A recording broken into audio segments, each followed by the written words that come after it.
Sports welcomes you to the following presentation of the National Football League.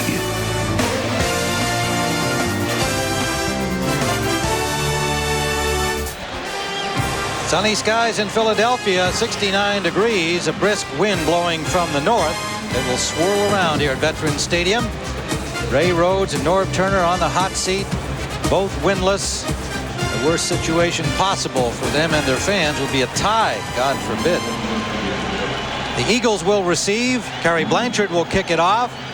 And the Eagles with a new return man, Russell Copeland, number 86, joining Carl Hankton, number 82. Alan Rossum suffered a concussion last week, and Blanchard started toward the ball and held up. Rossum, the Notre Dame star, out of action with a concussion, inactive today. So Russell Copeland, who hasn't returned a kick since 1996, steps into that position, joining Hankton as the deep man. I think that was a balk. We can advance the runner from first base to second base. Well, it's that big time of year with the League Championship Series and the World Series upcoming. So we saw a balk from the kicker, Kerry Blanchard. Here we go. High kick coming down at about the 7-yard line. It's Copeland.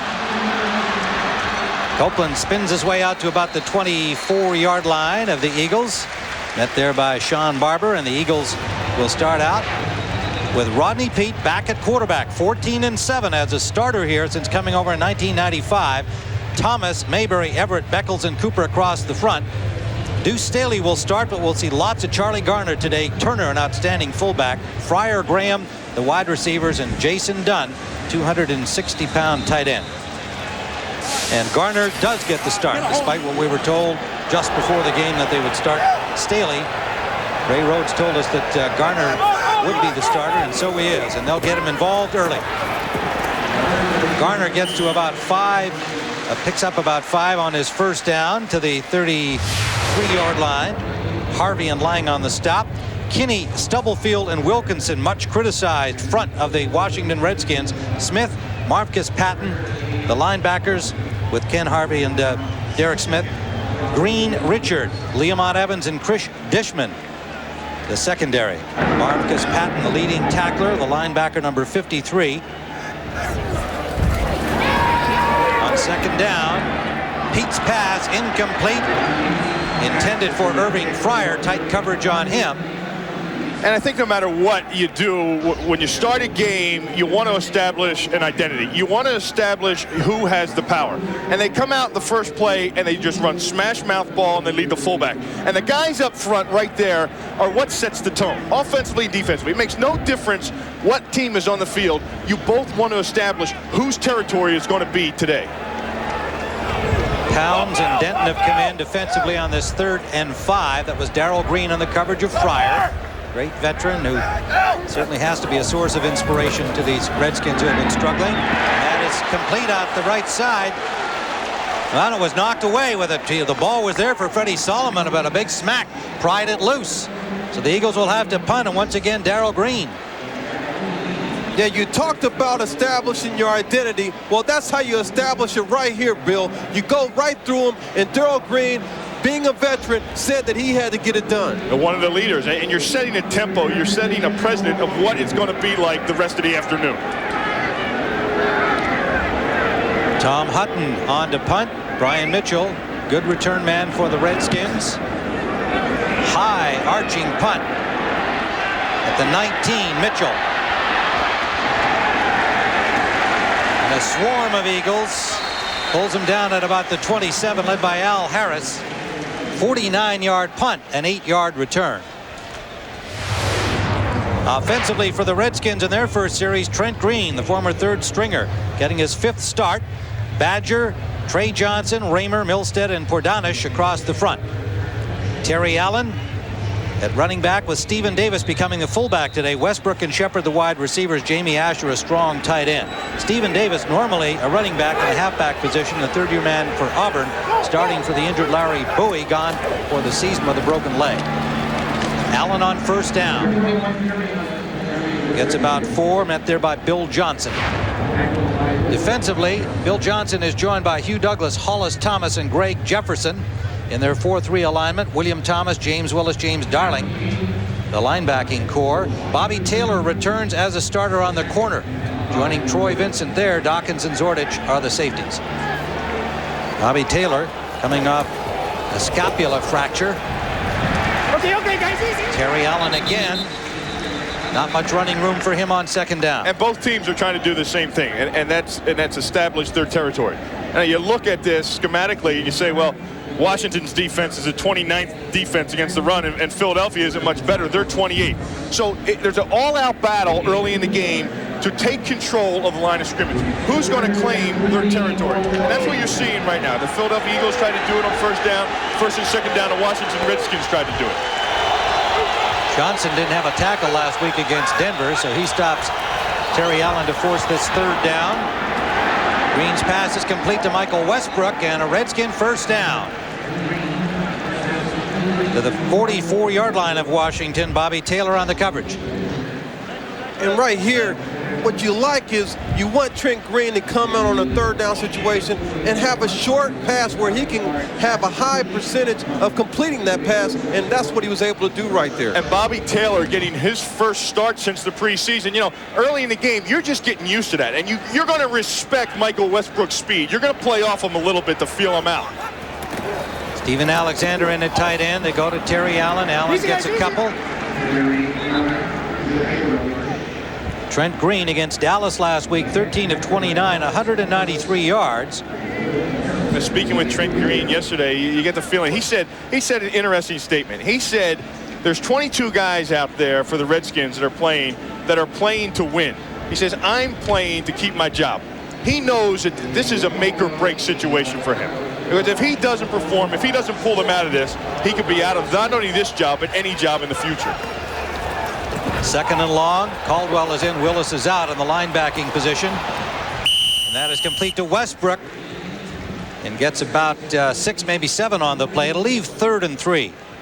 Yeah, Bill, you talked about Trent Green and his abilities, and the thing that I like about him is his poise. And I think the reason that he was able to get that poise, he talked to us about how he was able just to sit back and watch the game and learn the game, which a lot of these young quarterbacks don't have that luxury now. And for Philadelphia, they saw last week against the Denver Broncos a lot of that short underneath stuff. And Washington says, hey, it works. If you don't stop it, we're going to keep on bringing it at you until you find a way to stop it. 3 wide receivers and Brian Mitchell. Empty house back there, and the pass incomplete. William Thomas led the charge on Green. He had to throw it a little sooner than he wanted off target. And there you go. Mitchell. You're selling out the house. You're selling the house. You're bringing everybody. There's nobody in the middle, and you have your linebacker, Willie T, rushing right up the middle of the field. You got to do that to get these guys out of rhythm, Bill. Especially when there's an empty house in the backfield. You don't have the back to step up in the A-gap to help out. Your linebacker's going to come. Matt Turk is the Washington punter. Back to receive Freddie Solomon standing at the 10. High punt. Fair catch signal at the 14-yard line. And that's where the Eagles will start as we are scoreless with 10:46 remaining in the first quarter at Veterans Stadium, Philadelphia. What's so hard about winning a free trip to the Super Bowl from Southwest Airlines? Choosing 10 friends to take with you. Will it be Brad Ice-Cold Beer Bomb, Thomas Sharp-Dressed Man, Susie Big Harris, Billy Highwaters, the Die-Hard Fansky Brothers, Max, Michael Aristocrats, or the Babbling Brooks Triplets? Wait, that's 11. Somebody's gotta go. Ooh, good choice. For more info, go online or get to any gate at Southwest Airlines, the official airline of Super Bowl 33. Large cheese. Somebody order a pizza? What can I say? It's college, so it's not like I have a ton of time or money to shop for a car. But I heard some pretty good things about Saturn's website. I could actually pick out a car, play around with options, figure out monthly payments, and Brian, my sales consultant, treated me great. Considering the first time we met was when he stopped by with my coupe. Hi, I'm here with the Saturn. Somebody order a Saturn?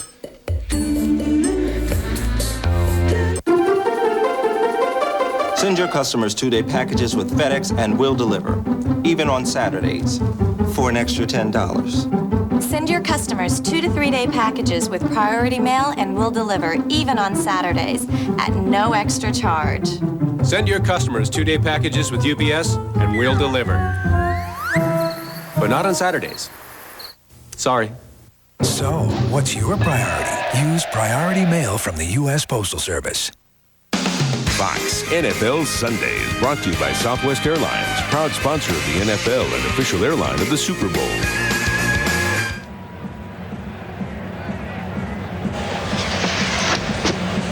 We're back at Veterans Stadium, and here's a look, graphically speaking, at the defense of the Washington Redskins through the first 5. Well, look, you know what that is?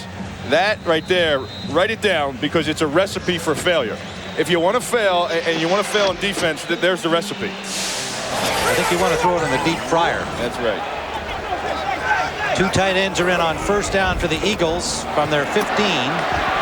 No running room for Charlie Garner. Loss of maybe a half a yard on the play. Led by Derek Smith, the linebacker, number 50. You know, and I talk about that recipe of things. I mean, right there was miscommunication on the play. They were lined up incorrectly before the snap. They were running all over the place. They got guys, look here, look, where am I going to go? Look at this. That's the recipe. No one's in the right spot. No one knows where to go. Luckily, Wilson makes a play. Kalu and Barber join the defense on 2nd and 10. Garner gets about close to 5 on that play. The market right at the 20-yard line. You know, Mike Nolan's had the job of trying to get this defense back on track. Now, back to the fact that they go out and spend a lot of money on free agents. And sometimes it takes a period, Ronnie, for teams to have other players come in and gel, to get everybody collectively doing the same things and on the same page. 4 wide receivers for the Eagles. Copeland and Solomon join Fryer and Jeff Graham. 3rd down. And it's almost picked off. Pete's pass. Marcus Patton had that one zeroed in. He just couldn't keep it in his hands. And Patton has done that all game, all year, all day, all night long. What I like, he's able to find Rodney Pete there, but here's a guy that you talked about gelling. He's trying to get these guys to go, Bill. He's been trying to get these guys to play the kind of football that you need to play, but it takes more than him. Hutton standing at his 5. Pete goes to the bench. 0 for 3. Mitchell comes up and takes that at the 41 of Washington. Has a little room.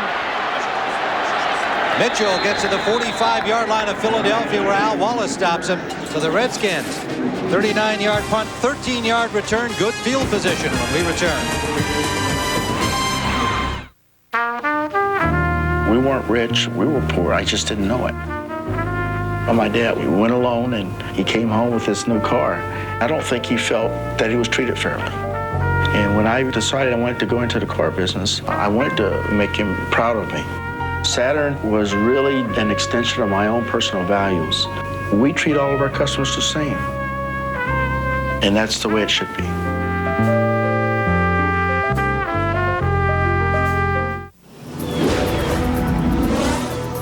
Of these leading cereals, only one is made with 100% whole grain.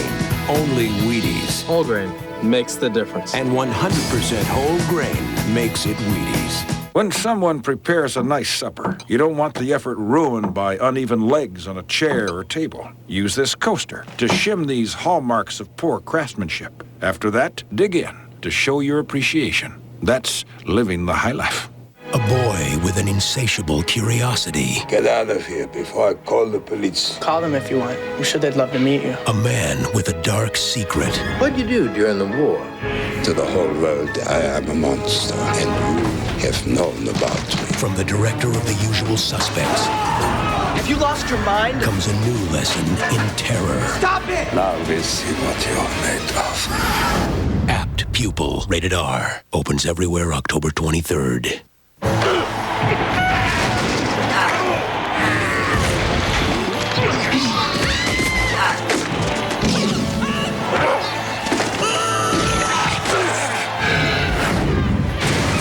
With new scenes added, The Lost World. Sunday, November 1st on Fox.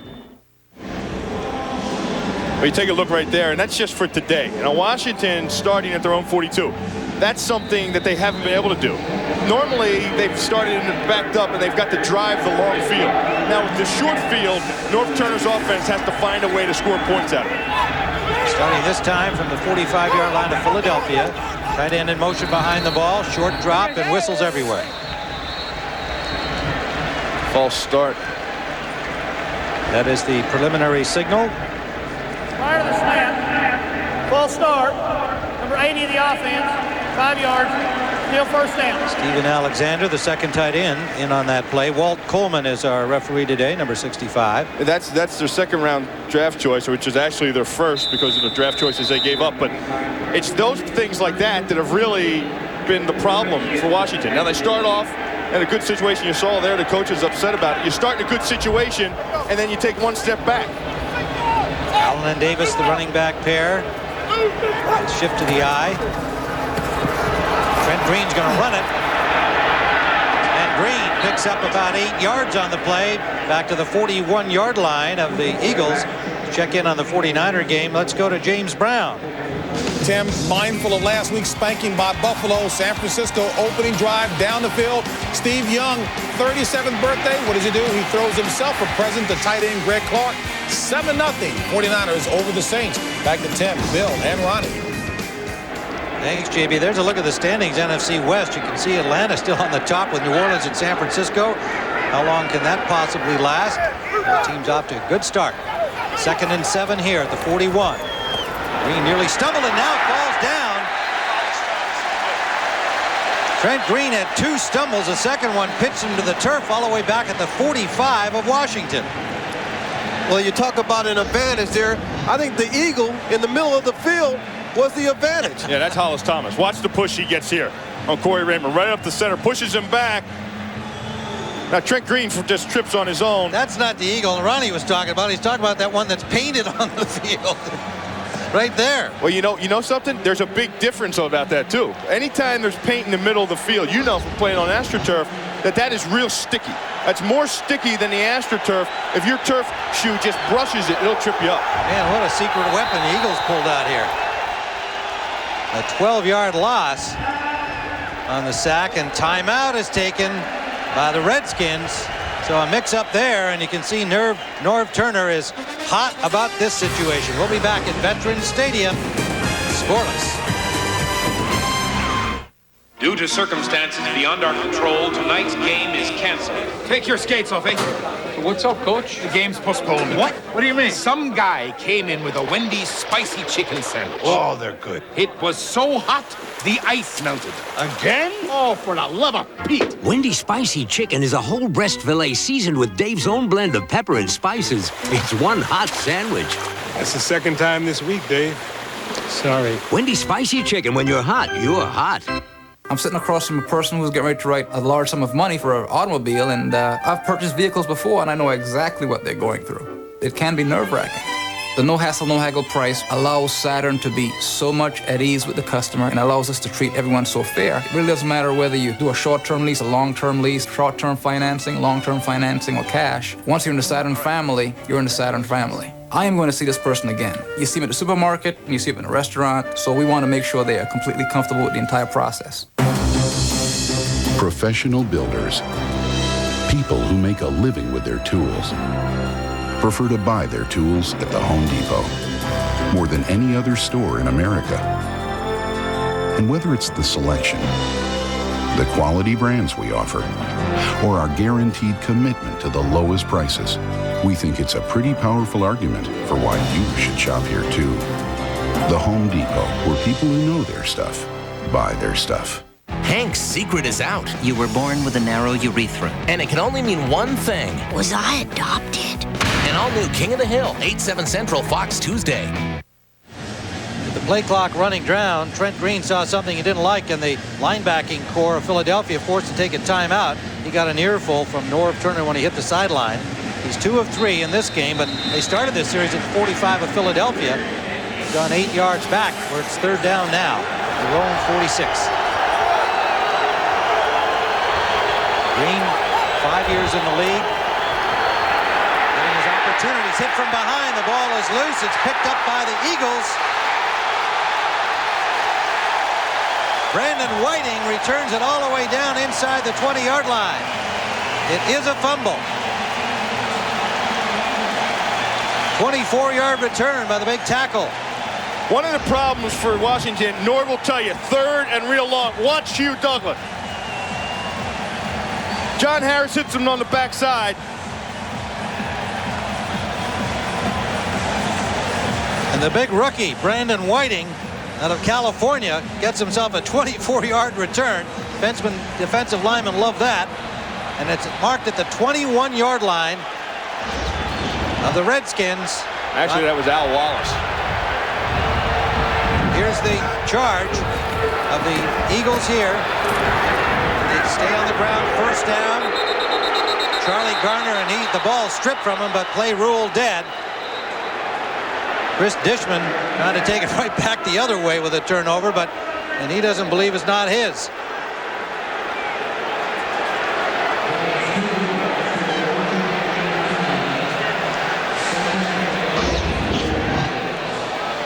And what you want to look for is when he's wrapped up. Now, the forward movement is stopped. Right there, it's stopped, and they blow the whistle.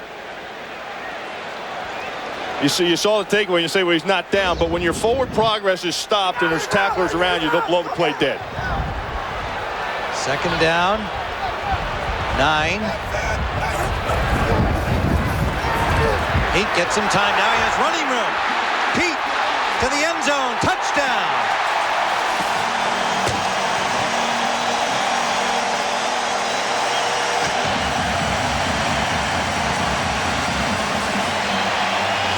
First blood is drawn by the Eagles. A 19-yard touchdown run for quarterback Rodney Pete. And the veteran saw it there. He saw that they had man-to-man coverage, Bill.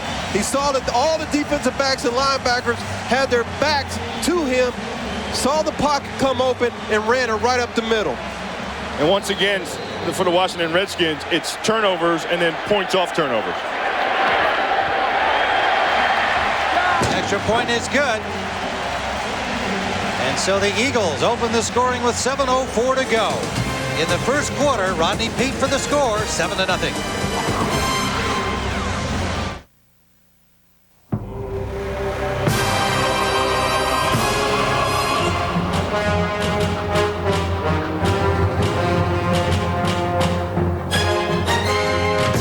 It is a test, not just of strength, but of the power of the mind. And if you complete the journey, you will be changed forever. The few, the proud, the Marines. Large cheese. Somebody order a pizza. What can I say? It's college, so it's not like I have a ton of time or money to shop for a car. But I heard some pretty good things about Saturn's website. I could actually pick out a car, play around with options, figure out monthly payments. And Brian, my sales consultant, treated me great. Considering the first time we met was when he stopped by with my coupe. Hi, I'm here with the Saturn. Somebody order a Saturn? Budweiser has 12 breweries located across the country. The Budweiser that you get from your local brewery is usually the freshest beer available in the marketplace. Budweiser sells very quickly. The average age of Budweiser on the shelf is about 40 days. Having local breweries ensures that your Budweiser is the freshest possible beer it can be by the time you purchase it. Fox NFL Sunday is brought to you by Saturn, a different kind of company, a different kind of car. By UPS, moving at the speed of business. By Little Caesars Pizza, featuring the highest quality ingredients and dough made fresh daily. And by Gateway. Let's talk about your Gateway. Rodney Pete back in action, was over 3 passing, but he ran for the score, and that's his first touchdown run since September of 1996. That's what you want a veteran in there for. That's part of the decision process and making him the starter. O'Neill's kickoff. Comes up in the wind a little bit, comes down at about the 7-yard line. Brian Mitchell works his way up the sideline to about the 23-yard line. Rodney Pete has been in this situation before. He identifies the coverage. He sees that he's got man-to-man on the outside, and the two guys are doubling the tight end and then the inside receiver. What does he do? He sees man-to-man. He says, heck, I'm all open by myself. Let me get up the middle of the field, Bill. And then when you know you have man-to-man, you have to stay in your pass rush lanes. Watch these guys. Kelvin Kinney comes way up top. Dana Stubblefield's blocked one-on-one, and then there's a big gaping hole. Redskins first down from their 22-yard line after the 19-yard return from Mitchell. Terry Allen gets near the 30-yard line. Met there by James Willis, middle linebacker number 50. And that's Mike Nolan right there. And he's over there talking to his defensive lineman. That's exactly what he's saying. He says, guys, when you get in that situation and you know you have man coverage, you have got to stay in your pass rush lane. You can't take the looping angle around the top and expect to get there. Smart guy like Rodney Peete will take advantage of it. Pickup of 3 for Terry Allen, 2nd and 7. Straight ahead, Allen. It's another 3 met by Hollis Thomas, number 78. And this is an area, Bill, where they thought that they could knock the Eagles off the line of scrimmage. They feel that their offensive line is starting to come together. And for the Eagles, you know, when you're 0-5 and you're 0-5, the Eagles are sitting there saying, hey, we're better than they are, and we can take advantage of stopping the run. We're going to improve on our 28th ranked rush defense this week because they're not any good. Wallace and Whiting come in defensively on the front of the Eagles on 3rd down. Green's pass is complete for a Washington first down. Michael Westbrook finding a little spot out at the 41-yard line. Westbrook coming into the game with 21 catches, 460 yards. So much promise presented by this youngster as a rookie, and looks like this season he's starting to make his breakthrough. Year 4 out of Colorado. On first down, Trent Green out quickly to the fullback Stephen Davis. Davis gets about 6, maybe more, but let's call it 7. Remember last week, Larry Bowie was injured, and then you step in Stephen Davis. Then you also have to go out and get another fullback. They brought in Jim Kitts, who was with them through training camp. But Stephen Davis, there's a guy that he can catch and he can block, and he's a utility guy. He's an all-purpose guy. He doesn't have the force and the presence that Bowie has, but he's adequate at what he does. And they're going to need him today, as you saw, getting the ball out to the fullback in the flat. He'd been backing up Terry Allen at 235, big enough for that fullback role. Play action. Green has a man wide open. Asher couldn't get it to him. The tight end, Jamie Asher. Green threw the ball a little earlier than he wanted to when he saw the rush, but Asher wide open down the sideline. And the Eagles defense, their secondary, one of the problems, not any communication. And you can see there Mike Zordich, who's in a foot race trying to keep up with this tight end. That's an area that they want to attack, and man, he was wide open. You got to make that play. Well, Mike Zordich will be the first to tell you he doesn't have the wheels he used to have, but he's vital to this defense in other ways. McTire and Stevens come into the secondary of the Eagles on 3rd and 3, and again a flag before the play began, and once more it looks like false start against Washington. Prior to the snap, false start, 84 offense. That's, now, 5 yards, still 3rd down. One of the things, when you talk to Norv, he says, well, some of the areas we're concerned about are obviously the turnovers, the breakdowns, and then 3rd and long, because he wants to create 3rd and short. He said you want 3rd and manageable. 3rd and 5 or less is what you like to get. And then when they go 3rd and long, they get in trouble. So there you have a situation, you're 3rd and 2.5, 3 yards. A lot of things you can do offensively to pick up that first down. Then you have a stupid mistake, and now you're 3rd and long. 3rd and 8. To be precise, Albert Connell comes in as a 3rd wide out. Green gets some time. He's got a man wide open.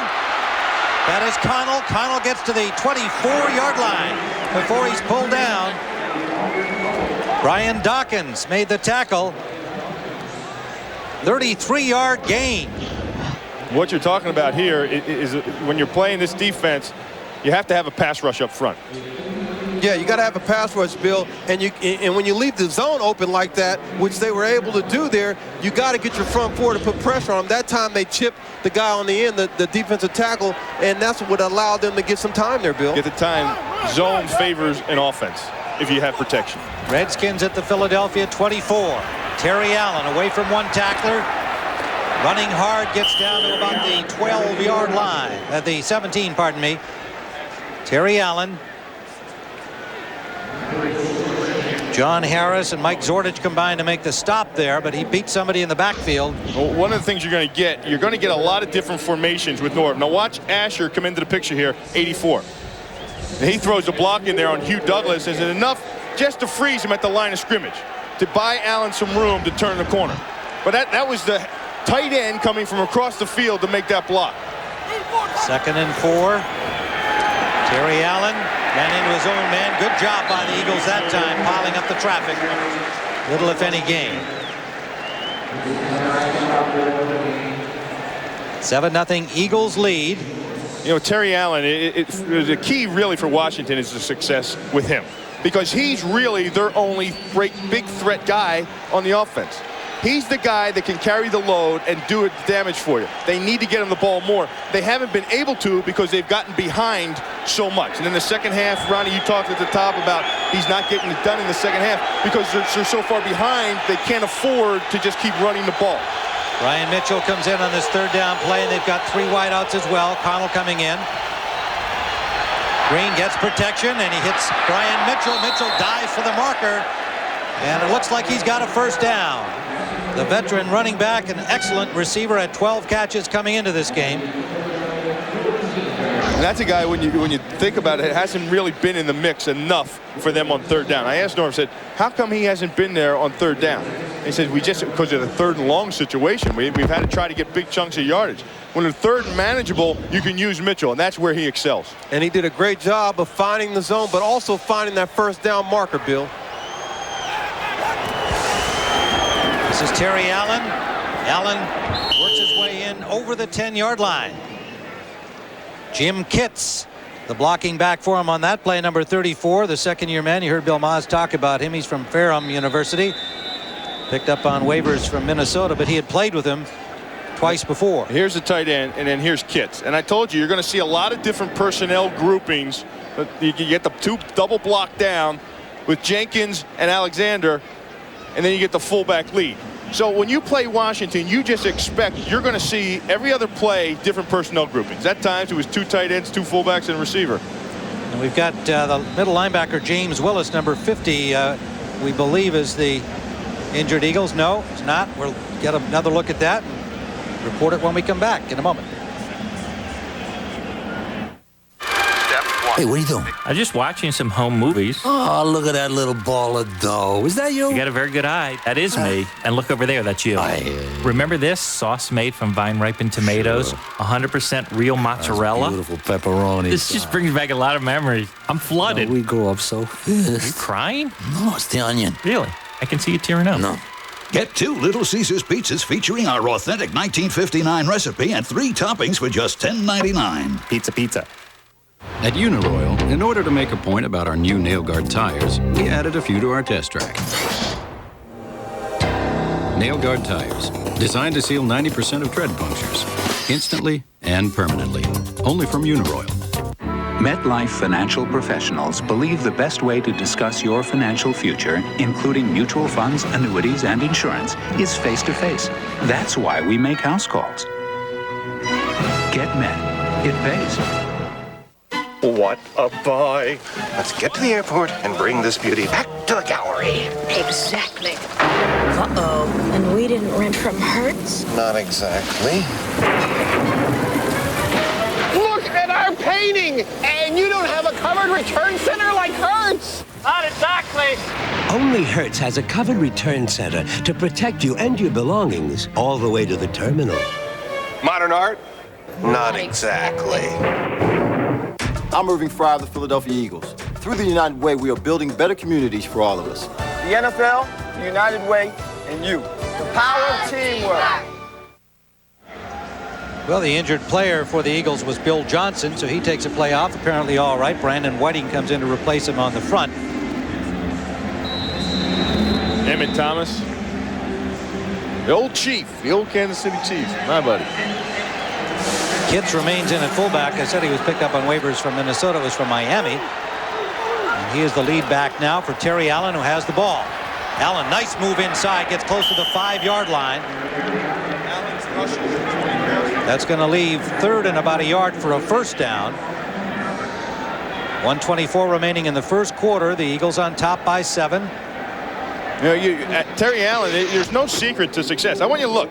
Overall, since he's been with them, they're 23 and 29. 23 wins in his career with Washington. 20 of the wins come when Allen carries the ball 20 or more times a game. 12th play of this Redskin drive. It's Allen again, and Allen blasts his way in, trying to get to the goal line. Ball comes loose. Scramble for it in the end zone. Eagles say they have it, and they do. Brian Dawkins, somebody knocked it loose as Allen was trying to reach for the goal line, and you saw Norv Turner hoping that the officials would say he was already down. Yeah, that was a close call there. I thought that it looked like he was down. Terry Allen fighting for the extra yards. You know he wants this game really bad. And right here, he gets into the pile, and he's digging for some extra yard. Now he reaches out, and the ball comes out right there. They rip it out. William Thomas, it looked like, pulled it loose. He's trying to push over the top. No, his knees certainly never got down because he was stretching with bodies underneath him. Philadelphia. Eagles ball, second Redskin turnover, and they were right at the goal line.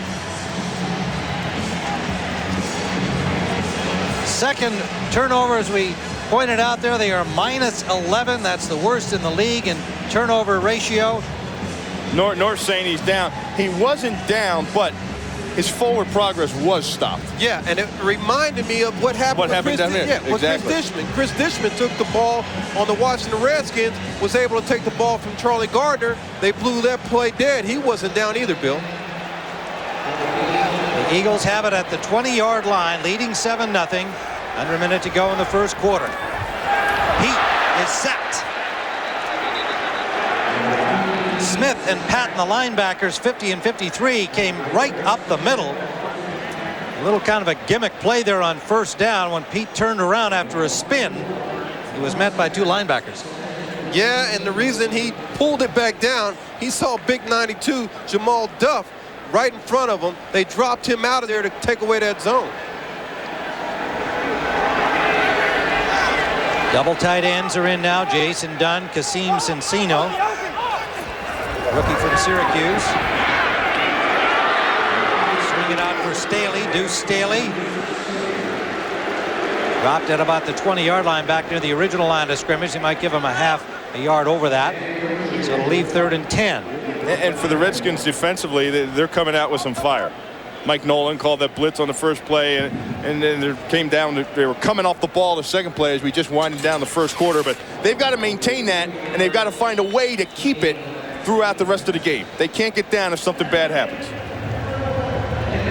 So we've reached the end of the first quarter with the score. The Eagles 7, the Redskins nothing. Fox NFL Sunday continues today. 7-0 Eagles at the end of 1. They have the ball after a second Washington turnover. Brian Dawkins recovering Terry Allen's fumble right at the goal line. Recovered in the end zone. They got it at the 20. That's where they are with 3rd down. And Pete trying to get loose out of there. Gets the ball away. Let's see if they give him an incomplete pass. What an effort to somehow pop it out of there. And there was a receiver in the area. So great effort by Pete, although he would have lost only about a yard on the sack. The Eagles have yet to have 1 yard passing. But they lead this game on a 19-yard touchdown run by Rodney Peete. Because of turnovers. Because of Washington's turnovers, and 2 this game thus far, which is putting them at minus 13 for the season in the giveaway takeaway ratio.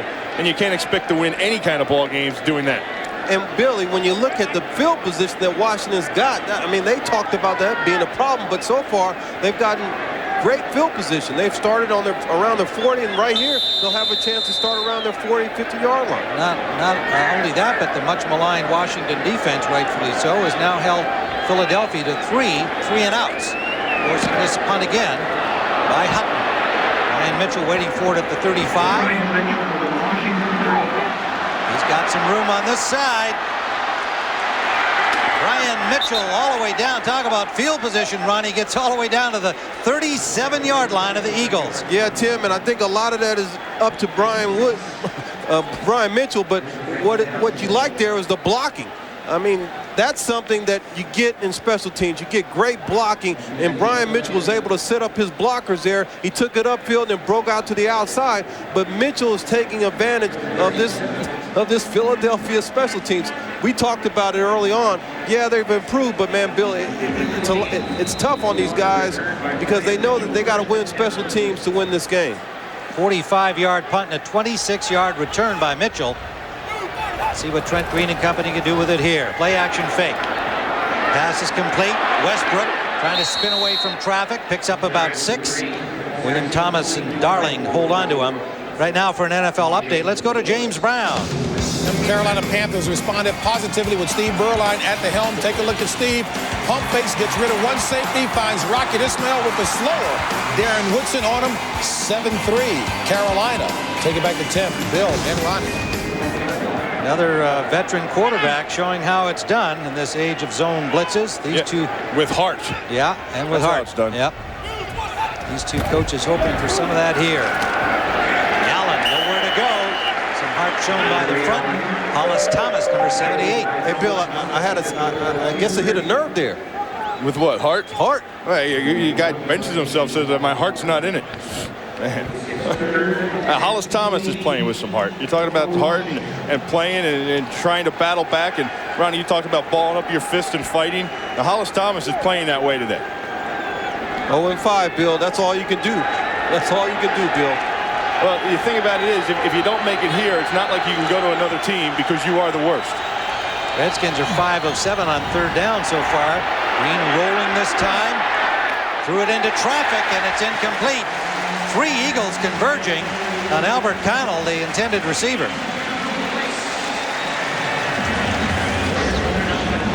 I'm not sure if I exactly see the opening. Watch Zordich right here, number 36. You talk about heart and balling your fist up and playing. Zordich just waits. Look, there's 3 Eagles defenders right around Westbrook right there. I think you would call that forcing the ball, Ronnie? Yeah, I think you call it forcing the ball, especially Leslie Shepard was in the end zone by himself. So you have great field position. You go 3 plays and you're out. Harry Blanchard will attempt a 48-yard field goal. And that is no good. Wide left for Blanchard, who was only 2 of 3 coming in. Good percentage. He's only had 3 whacks at it in the first 5 games. We'll be back at Veterans Stadium in a moment. And by Brewery Fresh Budweiser, who reminds you fresh beer tastes better. Tim Ryan, Bill Maas, Ronnie Lott at Veterans Stadium. Both the Redskins and the Eagles looking for their first victory. Rodney Peete has the Eagles on top 7-0 on a 19-yard touchdown run. He is 1 for 5 passing, however, and they've been 3 and out in 3 of their first offensive series of this game. That's Deuce Staley, 22-year-old from South Carolina. He picks up about 3, maybe 4 on the play. You know, the Redskins look at the field position they've had. Look at their start and look what they've got. Absolutely no points. And their 2 long drives, their 2 longest, were actually Terry Allen. Now, I know I'm just a big, dumb old nose tackle, but when I see the numbers and I know that when I rush this guy and rush this guy, you're going to win, I go to it. You don't get impatient. Staley avoided the strip there. You can see the hands going after that ball. He wrapped it up in 2 hands and picks up another 4. Well, I don't mind knowing that you're dumb. But I can tell you this, though. You know heart, and as you can see right there, let's look at this play. You got to split the guys, and you got to get down the line of scrimmage, Bill. Well, you know, actually what that's doing is you saw them, they touched on him, and then they went to the linebackers, and they let him go. So actually, they don't feel that he could make that play. So by design, they're saying, I don't think you can make this play, Dana. We're going to touch you, freeze you, and get to the linebackers. They've got 3rd and a long 1. Staley's stuck behind the line, does not make the first down. Jamal Duff, number 92, the 4-year man from San Diego State, comes across to make the stop on him. Yeah, and Big Daddy, Bill, Big Daddy got across the line of scrimmage. All of Big Daddy got across the line of scrimmage and made Deuce cut the ball back. You know, some of the problems offensively for Philadelphia have really been the structure of things. Dana Bible, the new offensive coordinator, he came in from Stanford, and he's a new guy, and he's still learning. He's learning how to put everything together. Couple that with a new offensive line coach, and it's a learning process, and that shows the 10-point average per game. Hutton's punt hits at the 5 and into the end zone, a touchback. Redskins will start from their 20. And we've got a little scuffle going on downfield here at the end of the punt. These guys are trying. Banners. I think Philadelphia historically has been the winner and may have retired the trophy. That was pretty cute. May the worst team lose. And yet we've got a full house here. It does appear. Eagles fans, I don't know that they like to kind of wallow in defeat. That's a tough crowd. They're tough, but they come out. They want to watch it. It's a beautiful sunny day for football, and here they are. Well, the Philadelphia fans, I mean, they give a new meaning to the nosebleed section. Anything could happen. You could have a free-for-all go on up there. You never know. And then they're going to attack also the guys on the field. They love their sports, though. First down, Redskins at the 20. Allen breaks away for a first down to the 32-yard line, about a 12-yard pickup for Terry Allen. Bobby Taylor pulled him down. And that's what they have to do, Ron. That's you have to stay with that. Don't try to make things up real quickly. Don't become impatient. And it's easy to lose composure in your offensive structure and become impatient and try to force things. Stay with what gets you there. Terry Allen will eventually get you there. You know, Bill, you're right, but I think what that does, it will open up the passing game. They will be able to come up with big plays, staying with that guy. Tight end Asher in motion. They throw on first down, and a miscue there. 3 Eagles around the ball. Asher, the tight end, in motion, came out into the flat. And big Mike Zordich right there said, why didn't you just throw it to the receiver so he could have intercepted it? He threw the ball short, and if he hadn't thrown that ball short, Mike Zordich would have taken that to the house. It looked like it might have been intended for Derek Shepard because he came back kind of smacking his hands as though maybe he made a wrong turn. 2nd and 10.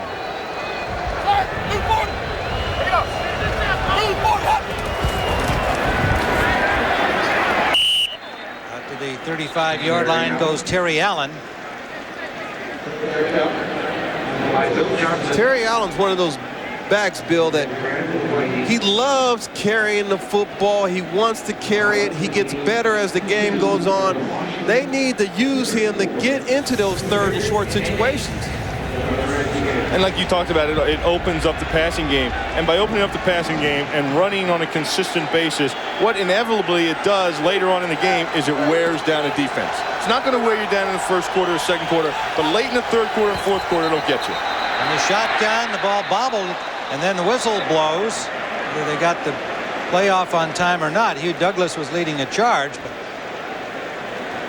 prior to the snap, false start, 69, the offense. And 5 yards. That's 3 of them. Norv's got to be sick.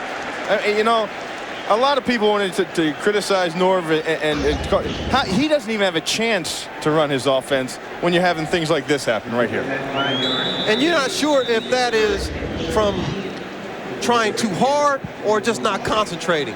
In this game, when you're on 5, guys try too hard, but looking at Russ Grimm, the offensive coach there, he told us yesterday, he goes, man, I just hope that this group can just line up and play well and not have mistakes. And right there, starting off 2 of them. 3rd and 13. Deep drop for Green. Steps away from the traffic. Trying to find an open man. Good coverage.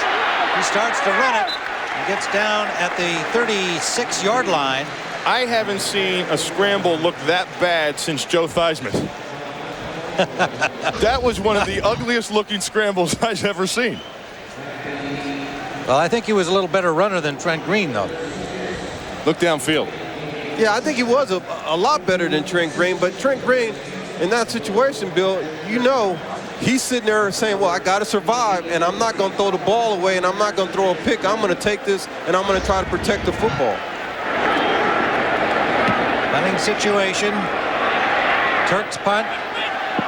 Bounces at the 30-yard line and goes out of bounds. They're going to spot it at the 31. And we have a timeout on the field with 8:35 to go in the half after a 33-yard punt. 4 of the NLCS. Denny Nagel looks to keep the Braves' postseason hopes alive. facing off against Joey Hamilton and the Padres. Coverage begins at 7:30 Eastern, 4:30 Pacific, right here on Fox. Your home in the 1998 World Series, and that'll be something if they can absolutely sweep the Atlanta Braves. And talking of baseball players, there's one there, Rodney Peete. Wasn't he an All-American at USC, your old school, Ronnie? I believe so. Yeah, he was. Not a bad third baseman. Charlie Garner on first down. Gets to the 35-yard line, a gain of about 3. The Eagles have had 19 yards on Rodney Peete's touchdown run, and now only 24 yards on their other 14 plays. And yet they hold the lead, 7-0, and that's all that matters to both of these teams. They want the win. Doesn't matter how they get it. They've been 3 and out. 4 of their 5 possessions have the Eagles. Second and 7 here. Tight end in motion behind the ball. Little swing pass out there. Good coverage that time.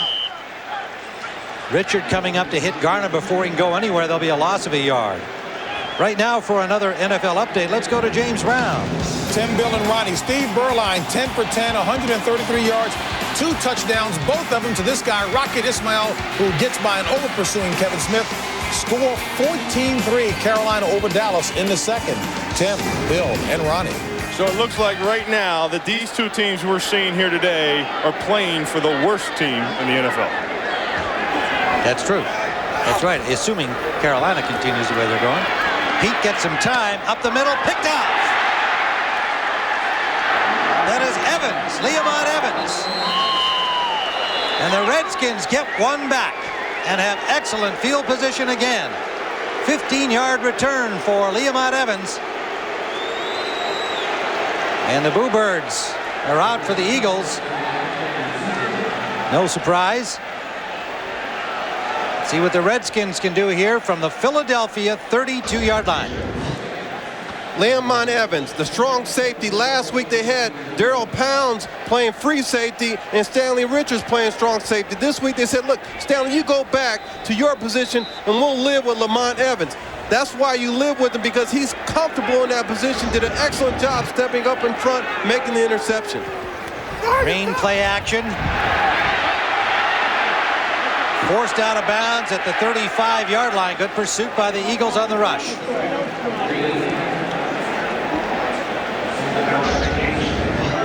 One thing you're always taught to do after the interception, who's ever there, you turn around and you block the quarterback. You block the quarterback and you block the nearest receiver on the interception. Did you ever do that? Any chance I got. Washington, we talked about their dearth of turnovers, at least those made by them, takeaways. Only their second pick of the season.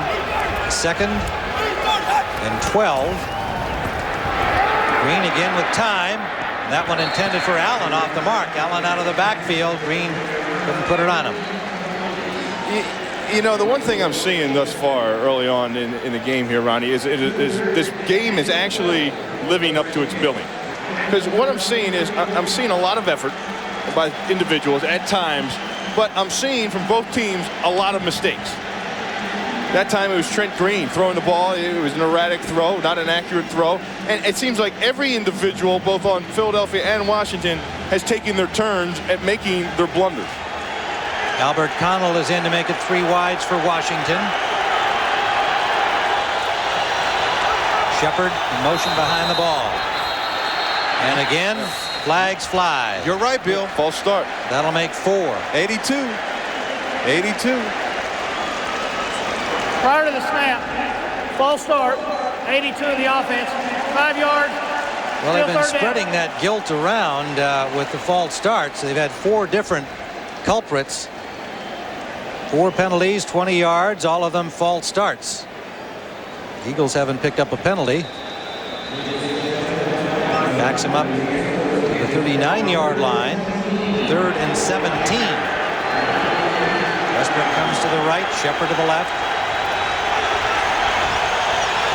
Connell in the slot from the shotgun, Green. And that's complete. Albert Connell. He'll be short of the first down, however, going out at the 28-yard line of the Eagles.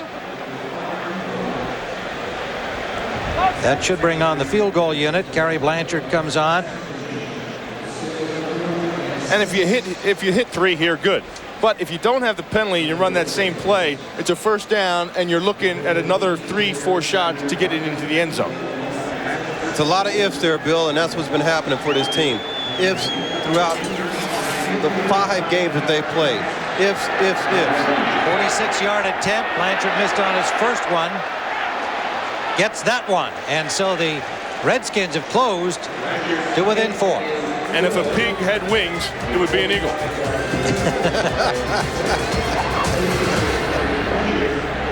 The 4th time 0-5 teams have ever met in the NFL, and you can see there are a couple of 0-6s going back to 1968 and 1943. Not something you want to be part of if you play on either of these teams today. And so far they've kind of played to their disability, you might say, because the numbers have not been great so far. It's a 4-point game with the Eagles on top. You know, I had some room service breakfast delivered, and the young man who brought it noticed the football paraphernalia around. He said, "Oh, you're here to cover the game today?" I said, "Yeah." I said, "What are you going to do?" And he said, "I'm going to rent a video." he was not interested in watching the Eagles. And there's one less customer we had today, lads. Kickoff taken at the 5-yard line. That looked like Carl Hankton actually tripped over the 20-yard line. Fell at about the 23, a 17-yard return. Well, Tuesday night on Fox, there's other stuff going on. Was Bobby adopted? The truth comes out on all-new King of the Hill. And then Sue's playing doctor on an all-new Costello, followed by the 300-pound tumor on Guinness. It all starts Tuesday at 8, 7 Central here on Fox. Eagles have first down at their own 23-yard line. Pete trying to find an open man, and he's got it up the middle complete. Be close to a first down. Jason Dunn, the tight end. Well picked up by the offensive line. They picked up the blitz. They bought Rodney time, and Rodney just waited and waited. And we talked about pulling the trigger. That's what he does. He waits, and he knows when he wants to make a decision. Watch the blitz get picked up. Buying him time. Then he makes a decision and throws it into tight coverage, but puts the ball where he wants to. That's his longest gainer. He's 3 of 8 now with 1 interception. First down, Eagles. This is Garner, Charlie Garner. They haven't been able to get him loose yet. 5-year man from Tennessee, coming off an ankle injury in the preseason. They wanted to get him a lot of touches today. Derek Smith and Ken Harvey on the stop. A loss of about a half-yard.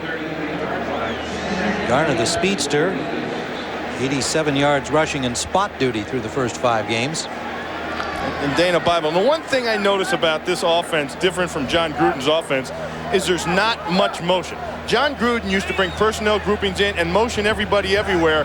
Look, the Eagles just line up and go. All the receivers in. They go to the short man. Garner trying to get loose. He can't do it. Good tackle on him by Chris Dishman, the veteran on the corner. I mean, sometimes, you know, you can sit there and you look at the offense and the way they line up, and they line up and stay in the formation, you know what they're going to do.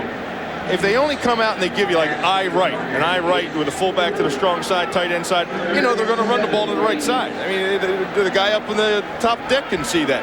And then you know when they come in split backs, they're going to pass the ball. They don't motion, they don't create things for them, and defenses can hone in on their tendencies. Look, they're lined up and they're going to stay there. 4 wide receivers, Copeland and Solomon, joining the regular 2, and that's complete to Garner out of the backfield. First down, Eagles to the 48-yard line. Gruden did an excellent job of finding matchups. Right now with Bible, what he does, he tries to get his players to beat the defense on matchups.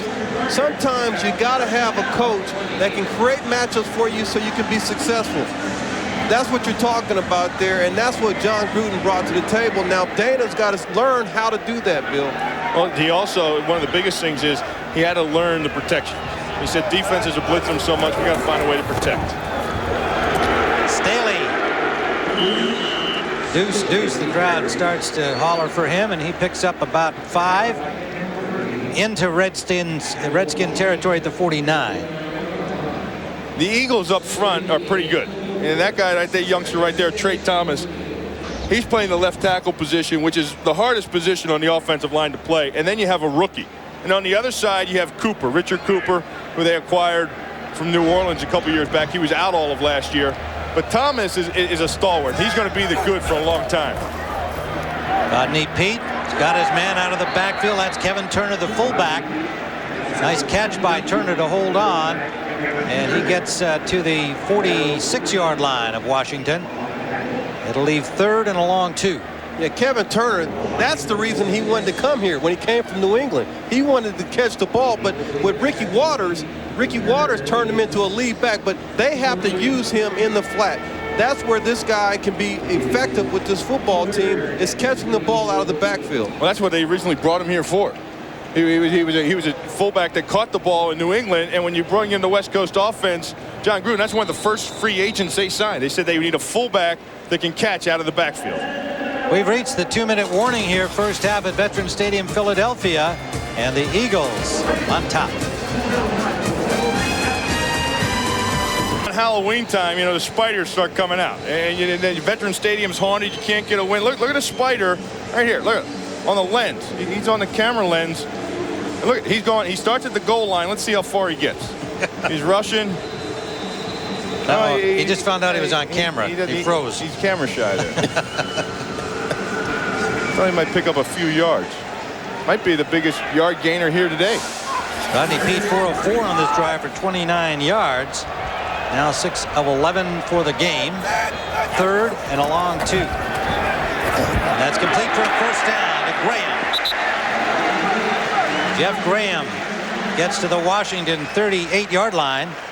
His first catch of the afternoon.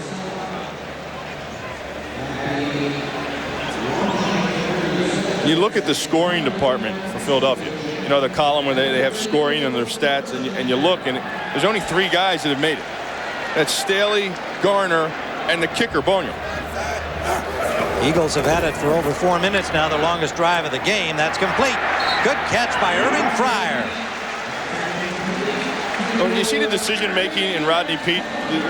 You know, notice how quick he took that? He sees an opportunity. He sees a little bit of separation, and he'll take that. Yeah, Bill, you know, what you see with Rodney Peete is that when he looks at this play, he doesn't feel that Darrell Green can close on it.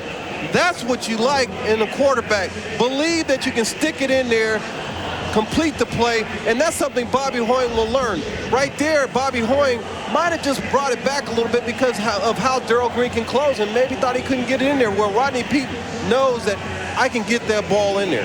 And at those 2 ages, they don't scare anybody anymore. Everybody thinks, you know, you had 15 years with Irvin Fryer, you have 16 years with Darrell Green, and nobody's scared of him. You know, Irving Fryer is going to continue to make plays. He doesn't have the deep speed anymore, Ronnie, to go deep, but he's still a very solid receiver, very capable in this offense. You saw Rodney Peete, he made separations. In order for him to scare defenses deep, he'd have to put that Halloween mask on too. 17 catches coming into the game for Irving Fryer. First down, Eagles. Deep to the corner, and it is incomplete. Intended for Solomon. Freddie Solomon, the third-year man from South Carolina State. Going for it all on first down. Watch the clearing out. Watch Fryer clear the path, and then Solomon swing up the sideline. And you talk about going to the end zone, Bill. Ray knows, and Dana Bible knows, that they got to get the ball in the end zone. They got to do things like that by trying to create matchups. There you got a linebacker and a wide receiver. You got to beat the matchup there. And Darrell Green wasn't fooled. He rolled right off and back into the play. 2nd and 10. Not sure what happened there. It looks like Peete got hit just as he released the ball. He was going forward with it. It will be an incomplete pass. Make it third down. Pressure's going to come to the right here. Dan Wilkins gets a hand on Rodney Peete. There it was. Gets a hand on his throwing elbow. Peete has hit 5 different receivers on this drive.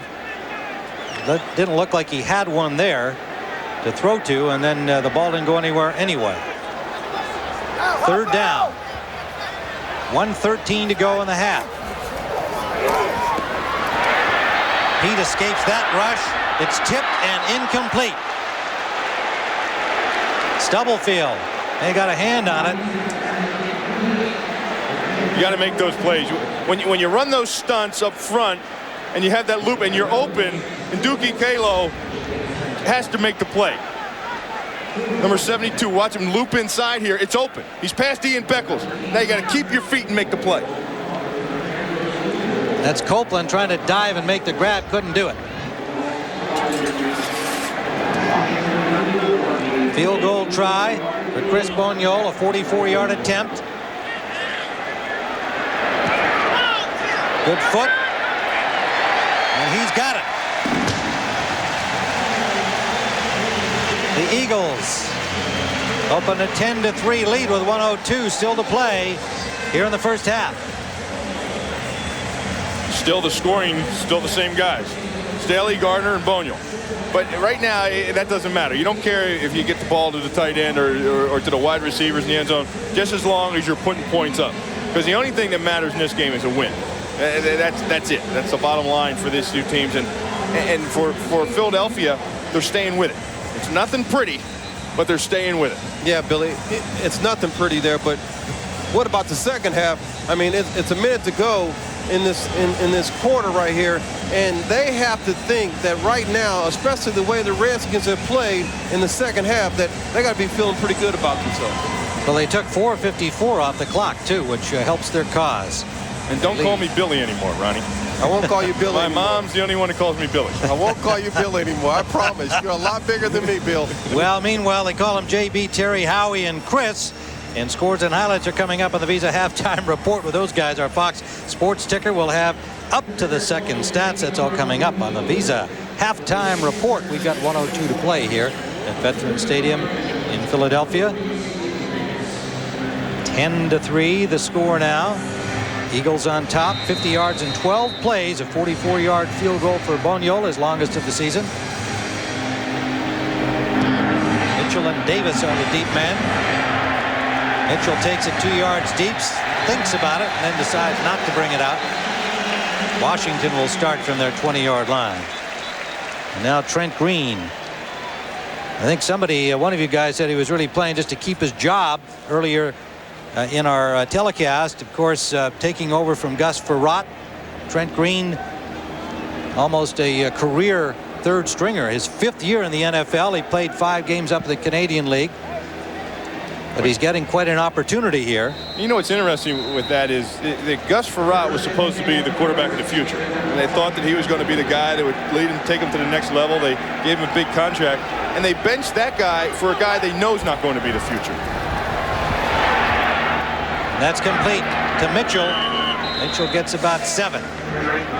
Trent Green, of course, he believes that he still can be the future, but I don't think he got a ringing endorsement from Norv Turner when we talked to him yesterday and looking at the long term, just saying we've got a better chance to win with him because of his mobility.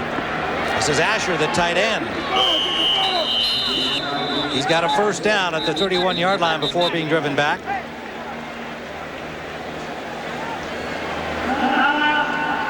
Despite not having won a game, Green comes in passing at 55%. 7 touchdowns, 6 interceptions. Next week, it's a Fox NFL Sunday doubleheader. First, the Washington Redskins will try to slow down the undefeated Vikings. Then the Cowboys head to the Windy City to battle the Bears. Plus other regional action. Coverage begins at noon Eastern, 9 a.m. Pacific on Fox. Check the local listings. Yeah, you look at Rodney Peete there, and he's got to be feeling good about himself, Bill. And I think the reason why is that they're ahead, but I can't believe that he's feeling that great about himself because they really haven't moved the ball. He's the one that's got the most yards for this football team so far.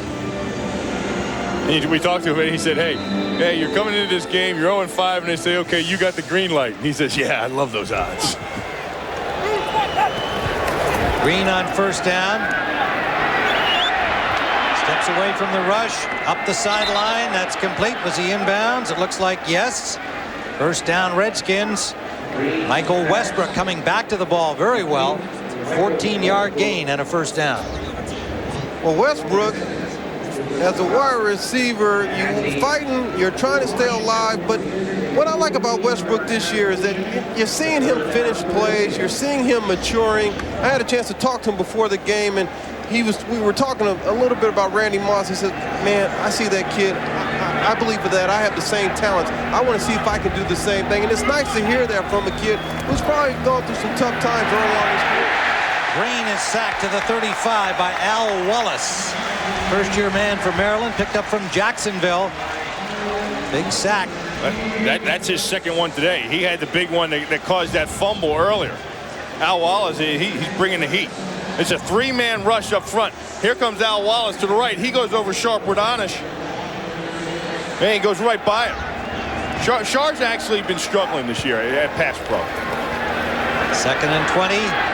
Green to the tight end Asher. He's dropped immediately. Got back about 4 yards at the most. And time has expired here in the first half at Veterans Stadium.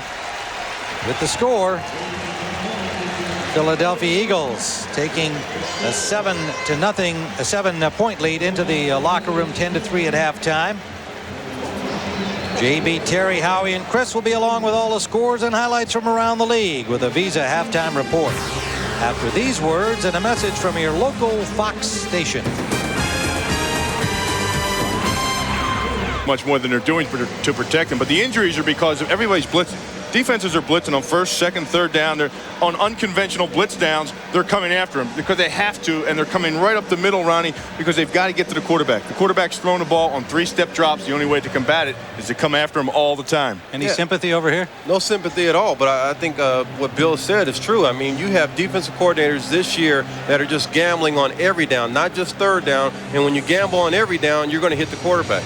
What we're also seeing is that the experienced quarterbacks are the ones who are really doing better in terms of the zone blitzes and so on, and the wins-losses are showing that it takes experienced quarterbacks to deal with the changes defensively, and that's what we're seeing in the change today to Rodney Peete for the Eagles. So far, he's got his team on top, and he has run for the only touchdown, a 19-yard effort. Started out as a pass play, saw the opening, and took it in. Kickoff taken at the 5-yard line by Brian Mitchell. Look at that extra effort by Mitchell. Gets him up to the 27. And now let's go down to the sideline and join Pam Oliver. Pam? All right, Tim, I talked to Norv Turner at halftime. He said the biggest thing the Redskins have to do is put together some drives and quit with the stupid mistakes like the turnover at the 1. He also feels that Philadelphia is playing them soft, and there should be some advantages with that. Back to you. Well, the Skins started 3 drives in Philadelphia territory and got only 3 points out of it, so Turner has had no reason to be smiling any more so far than he has in the first 5 games. Well, it's the stupid mistakes, and Pammy said that, but then that's what Norv said. It's the stupid mistakes. You get those drives going, you have some good things happening, and then they blow up on you. And it hasn't been just this game for Washington. It's been all season thus far. Trent Green, 12 of 17 in the first half. On first down, Terry Allen gets it out to the 31-yard line. It'll be a gain of about 6 for Allen. And the big key here really is this, the turnovers, because that's it for Washington. They had time. Look, they win in the time of possession, and the sacks allowed. They're putting themselves in third and real long. The sacks and the turnovers, and they're the 2 areas that Norv talked about when he addressed the team, the team's problem. 2nd and 6. There's a hole for Allen. All the way out to the 48-yard line, where finally Brian Dawkins brings him down, a 17-yard pickup. That's not a problem, Bill. That's not a problem at all. Well, you get the fullback lead right up the middle, and that's James Jenkins, number 88. He's in there, too. See the block he has on James Darling? Jenkins, the tight end, who they also use at fullback. Remember, they lost Larry Bowie for the season. Moved Davis over there from the running back spot. Allen again. It's about 6. Norv said something about soft, and that's what I'm seeing here with the Philadelphia Eagles, Bill. Well, you talked about it before. You said, what do you got to do? You ball up your fist, and you have to fight. And throughout the whole game. And at the end of this game, you're going to find out which team has the dog and which team is the dog. Having the dog meaning you've got some dog in you, you're going to attack, you're going to fight, you're going to keep coming at you the whole entire game. And then which team's going to fold? 2nd and 4. Allen again, 3 straight carries, stopped short of the first down. Establishing who's going to take control of the game right now. That's what Washington's doing. And Ronnie, you said this is what the Skins had to do with Terry Allen, that they had to get him to be able to run the ball in the second half. They start out well, but it won't matter at all if the defense doesn't support him by giving him even more opportunities when the ball is turned around. That's right, Tim. I think what they have to do, though, is right now in 3rd and 3, this is a great situation for them to pick up the first down. Green has time, and it is picked up. Brian Dawkins diving in there, seeing that one, and making an excellent interception. Michael Westbrook is complaining to the referee. Trent Green is over there talking to him as well. I want you to watch right here. He's going to get hit right in the face. Look, just shot right in the face.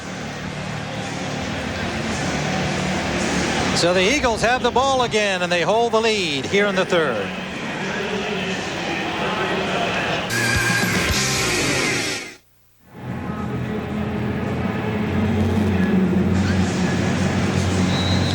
Trent Green was over there arguing with the officials, and rightfully so. Leslie Shepard took a shot to the face as the ball was in the air. That should have been pass interference instead of the interception. On first down, Charlie Garner gets a couple, starting from their own 39-yard line after the interception. Watch Shepard. Here's Shepard, number 86, coming off the line. And James Willis, number 50, right here, is going to come up and he's going to give him a shot. But right when he gets the shot in the face, there, the ball is in the air. Because watch, it's coming right here now. That's pass interference. So the Eagles get a break there, and they have 2nd and 8 at their own 46. Running room there, out to the 50-yard line goes Charlie Garner. Derek Smith, the linebacker, stopped him. It'll leave 3rd down and about 4. Hey, Ronnie, you talk about, establishing a presence and where you're going to be. Watch Jason Dunn, number 87. Watch the block he gets right here. Look, he just takes Kennard Lang and just drives him back. That is an embarrassment to a defensive end. That is embarrassing when a tight end knocks you 5-6 yards off the ball. 3rd down and 4. Pete dumps it over the traffic to Garner, has a first down inside the 45-yard line of the Redskins. You you talk about some of Washington's problems defensively and where they're ranked and the things that are happening to them. You can go out and spend all the money you want to in the world. I don't care if you spend $100 million. If you don't have a couple guys on a team that are not going to let stuff like that happen, not allow it. I mean, you don't go in film meetings on a Monday morning and watch that on film and not be embarrassed. Somebody on that defense has got to step up and not let things like that happen. Bill, you couldn't have said it any better. It should put you in that locker room. The 45-yard line. Pete gets some time. Now flushed. Directing traffic. And he throws it out of bounds. Charge led by Marcus Patton, middle linebacker for the Redskins. 2nd and 10. Yeah, Bill, I think that's the most difficult thing when you watch the Washington Redskins, especially in the second half. Looking at the film all week, I kept looking at myself saying, how could they let that happen? I've never seen that happen where you didn't see guys hustle to the ball, run to the ball, and if you want to win in the National Football League, you can't take a play off. Well, for Washington, it's been the 3rd quarter that's really been their crux.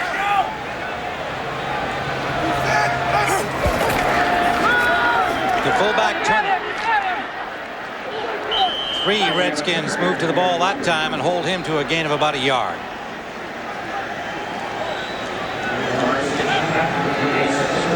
The 3rd quarter and for the Redskins really has been a problem for them. Here you take a look at the whole half. First half, second half story. You see the points scored and the points allowed, turnovers, and then 3rd down conversions for the offense. I mean, and then to top that off, they've been outscored. 63 points to 10 points in the 3rd quarter. 3rd and a little more than 9. It's tipped and incomplete off the hands of Graham, the intended receiver. And Richard got a good rush at the quarterback. Stanley Richard, the safety. Said Mike Nolan there saying, nice job. It's a zone blitz. You drop the back, and then here comes Stanley Richards up the side. They dropped Ndukwe Kalo into coverage. That's the zone blitz concept, and then they brought Stanley Richard on the backside. So it's 4th down. The Redskins did the job on that series. Hutton's punt. Ryan Mitchell waiting for it. Signals fair catch. Lets the ball bounce and goes into the end zone. 44-yard punt will be a touchback, and the Redskins will start from their 20 when we return to Veterans Stadium. Comes up from Charleston, South Carolina, here on Fox. Don't miss the first Union Grand Slam. Check your local listings, and for the start time in your area, you're going to see Michelle Quant and many of the other world's finest skaters in a very interesting new major skating event. Different style of competition. Don't miss it. This is Terry Allen on first down. Works his way out to the 25-yard line. Pickup of 5. Terry Allen, brilliant running back. The 9-year man out of Clemson came in with 421 yards rushing, 3rd in the conference. Playing just the way that Ronnie Lott described him at the top of our telecast, saying he reminded him of Larry Brown. You know you're going to get a full effort out of him every game. Here he is again, cutting it back inside, ran into a blocker, and then hit by the Eagles at the 25-yard line. Not much gain, maybe a yard. And I think Washington, really, you look at the team and you wonder about some of their problems. And it started in the preseason. The preseason, they weren't winning games. They were playing ugly. I saw a quote by one of the players saying, we're fine, it's just preseason. And it's really not. I mean, you have to identify the problems. And Norv knew the problems. Norv knew them. And the team didn't take it seriously. I don't think they responded as well to the play they had in the preseason as they should have. Flag is down as Green's pass intended for Asher incomplete. And here's more of the problem.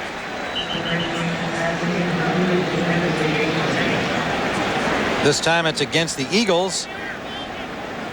And yet with 8:38 still to go in the third, it's only a 7-point game. And when you're on the road, you got to keep it All close. sides, 53 in the defense, 5 yards, first down. Yeah, you got to keep it close, and this guy knows a lot of things about keeping it close. That's Coach Cosby right there. Coach Cosby had his head down because he knows that they cannot win games making stupid penalties like that. That's the first Eagles penalty today, and I'm sure the Ka is happy to see his team in front, but concerned like everybody about what kind of a season they're having. He was a good football player. Played at Temple, track and field guy as well, and great supporter of the Penn Relays. Green, and that is tipped en route. Darling Wish he looked had like another Shepard. shot at that. Yeah, indeed. Darling nearly had it intended for Leslie Shepard. Only if they had Stickum, Bill. Only if they had Stickum. It wouldn't be a problem then, would it? Goes right through his hands. And that's one of those throws that you want to make, you're trying to make, but you shouldn't make. Trent Green, you can't make that type of play. Norv just kind of glanced at Gus like the thought might be there. On second down, Green, and that is knocked away. Intended for Westbrook, and it was Bobby Taylor knocking that one down. Bobby Taylor is a sign of relief. A sign of relief because this secondary this year, they've had to cover up for him. And by getting him back, he's able to go up against big receivers like Michael Westbrook. But what you get back is confidence. And Brian Dawkins talked to us. He said, I got to have confidence now, or more confidence, having the big fella around Bobby Taylor. Taylor just back after an injury to his scapula in the preseason. Green going deep sideline for Westbrook, but he overthrows him, and Taylor was right with him all the way. Now for an NFL update. Let's check on how the Dallas Cowboys are doing with James Brown. Hey, Tim, take a look. Carolina deep in its own territory. William Floyd fumbles. Dallas makes him pay. How? Jason Garrett comes right back. Pass to Chris Warren. Warren scores for Dallas. Dallas on top now, 17-14. Back to Tim, Bill, and Ronnie. Got a football game going there. Dallas, Arizona. The Giants jammed up at the top. Solomon back to receive the punt from Turk. Inside the 10-yard line, and a good return for Freddie Solomon out to the 25. 60-yard punt, but a 15-yard return. And the Eagles hold the lead. Warm-up throws, now stretching it out some, so it may be that Norv Turner is going to make a move here at quarterback. Green presently 12 of 21, but 0 for 4 with an interception in the second half. Norv told me before the game the only way he'll go to Farrat if Green is the problem. Not the breakdowns around him, but if Green is making the mistakes. Second and a yard. Garner has a first down and then some to the 42-yard line of the Eagles. Run defense, Bill, run defense. You got to have it right now. You got to have, and we looked at this football team on film and we said, what is the problem? Is it the 2 big tackles?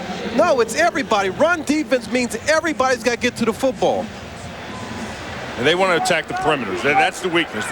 When you attack Washington, it's no secret you want to attack the perimeters. On first down, Pete throwing, and it's too high for Jeff Graham. Ball sailed on him. Graham couldn't climb that ladder. I think the weakness being when you're attacking those perimeters is the perimeters, of course, being your defensive end and outside linebackers. And they want to go, and when they go Kennard Lang or Kelvin Kinney. And if it's me, and I have the 29th ranked rush defense, and I know where teams are attacking me, I got Mark Bate sitting on the sidelines. He's been a starter for 6 years in the league. Move him into the rotation. Big Daddy Dan Wilkerson played end in Cincinnati. Get a guy in there that's played. Bate plays well. Slot left for the Eagles. This is Garner again. And he picks up about 4. And you see they're hitting the perimeter again. I mean, they're going off the. And there's Bate. He's sitting there. He's been a starter. He's played. And, well, what are you going to say? He's only a run stopper guy? Well, guess what? That's where they're beating you. And besides that, your ends aren't getting a pass rush anyhow. I mean, if it was me, I'm saying if I'm coach, I'm considering those options because it's obvious on film and it's obvious even in this game where you want to run against the Washington Redskins. Bate picked up from the Rams last season, 29-year-old veteran.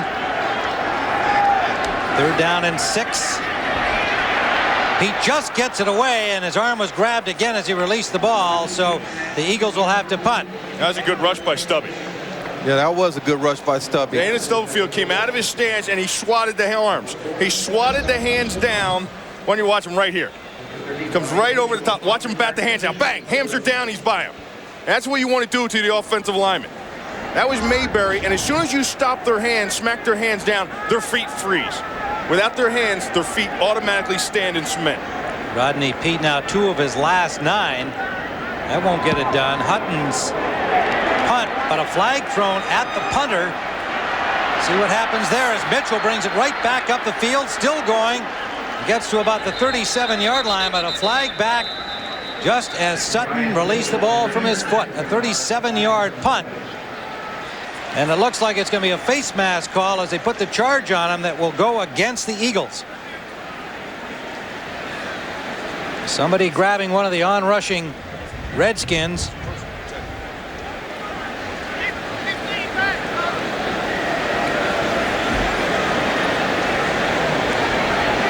The referee, Walt Coleman. Personal foul on the kicking team, number 35, grasping the face mask. A penalty is declined. First down. Right wing, watch here, right? Anthony Marshall, watch the face mask. Gets his hands up, hands right in the face. He pulls them down.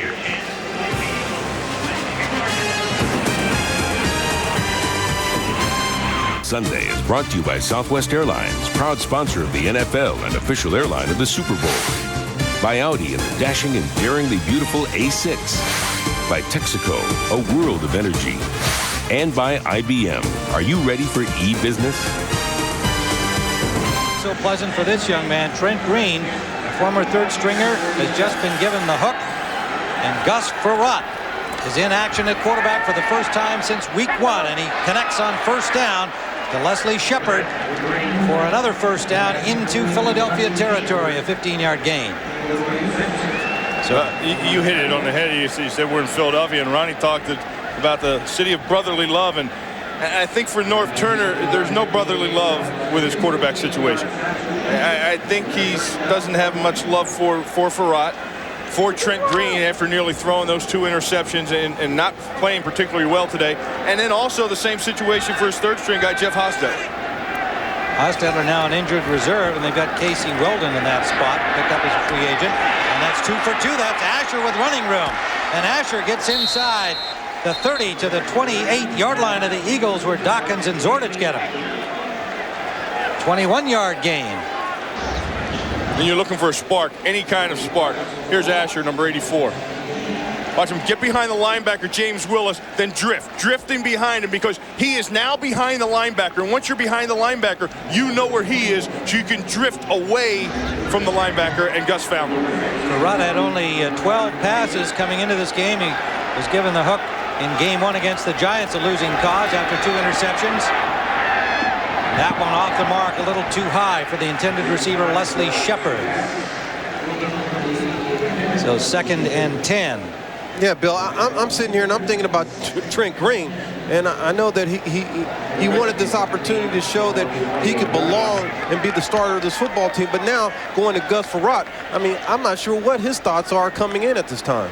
Well, you know, you have to put it all behind you, because once you hit the field and you button the chin strap, no matter what animosities you may have, or if you feel you got the raw deal, it's now time to perform.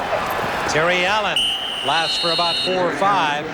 He had to like Trent Green, saying he knew that 22 players were playing for a win and 1 was playing for his job. So he's got to feel, after 5 years in the league as a third stringer, that he had to be very good today. He had to lead them to a victory in order to keep his job as the starting quarterback. They gave Frerotte extra snaps during the week in practice, so he knew that Turner wanted to have Frerotte ready. 3rd and 6.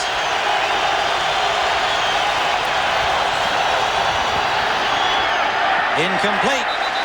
And a flag comes down. A late flag comes down. Interference likely the call. Well, Troy Vincent had his hands around him. Now, Leslie Shepard tried to get separation. He ran right into him on the dig, and as he tried to separate and push off, Vincent grabbed a hold of him. Flag right at the 15-yard line.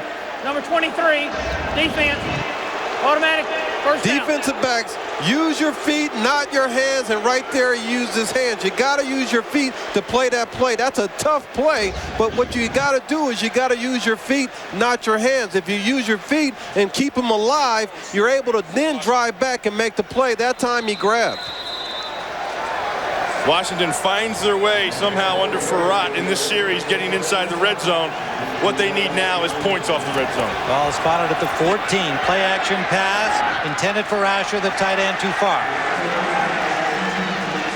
So the Redskins threatening here, trailing 10-3. 3:03 to go here in the 3rd. And what they're doing here's the Asher. They come out and out. Now remember that they threw the dig to Shepard on the out. So they're working the perimeters outside in the passing game, and what that's going to do, they're setting this thing up because they're going to try to hit the middle of the field now to get in to put it in the end zone.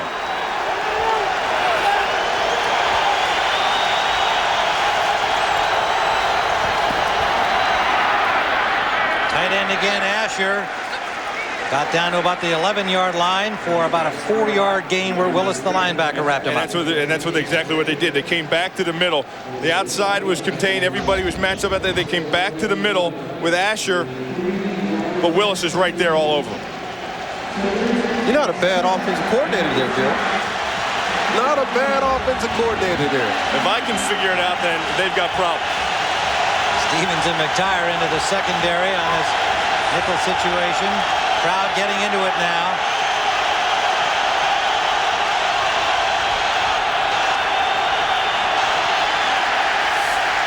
Flag down, another false start as the signal. And it's happened again. They get down there to drive. And how many times has Washington fans seen this? You saw it in the Denver game, you saw it in the Seattle game. And every time they've gotten down inside the red zone, they make mistakes. They shoot themselves in the foot. Ball start. 52 in the offense. 5 yards. Still 3rd down. They got to give that one to the crowd because the crowd got up there, Bill, just before the snap. And yeah, the guy right there. Birdman, yeah. Hey, man, let me give you a high five. You made it happen.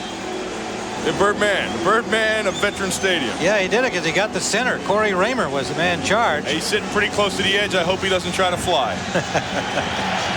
Third down and 12. They need to get to the 4-yard line for a first down. Huge play.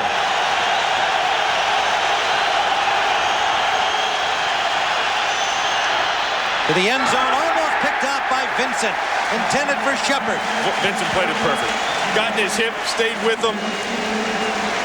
And on that play right there, Gus Farad, had he had a lot of snaps, you lead Leslie Shepard on that play, and you got a chance to score a touchdown. Right here, you see Leslie Shepard working to the inside, but he throws it behind him. Gus Farad not having the timing, coming off the bench. There's a play that he would like to have back. Kerry Blanchard will attempt the field goal. Ball spotted at the 24, 34-yard attempt. And it is good. So Kerry Blanchard makes it a 10-6 ball game. He has all the Redskins points. And we have 2:51 to go in the third.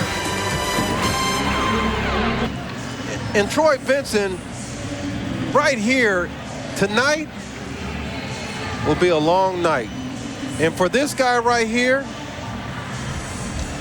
if they don't win, going home in that outfit, that will be a long night.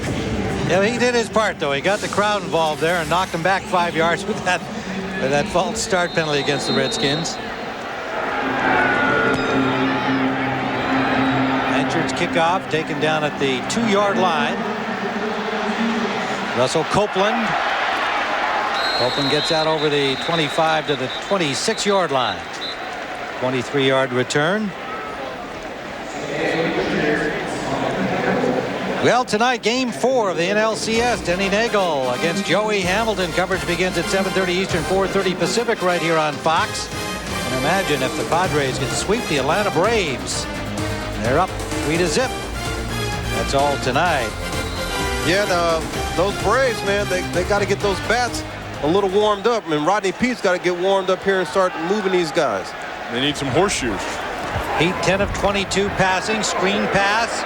Ooh, close there. Kevin Turner, the fullback.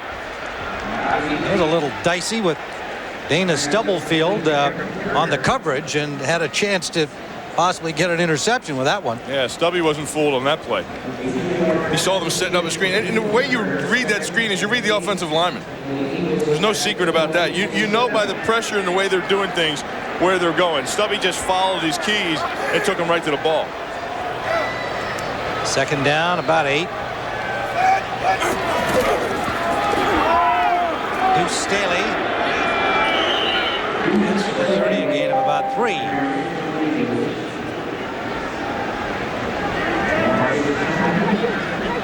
So far in this game, 9 times the Eagles have failed to move the chains.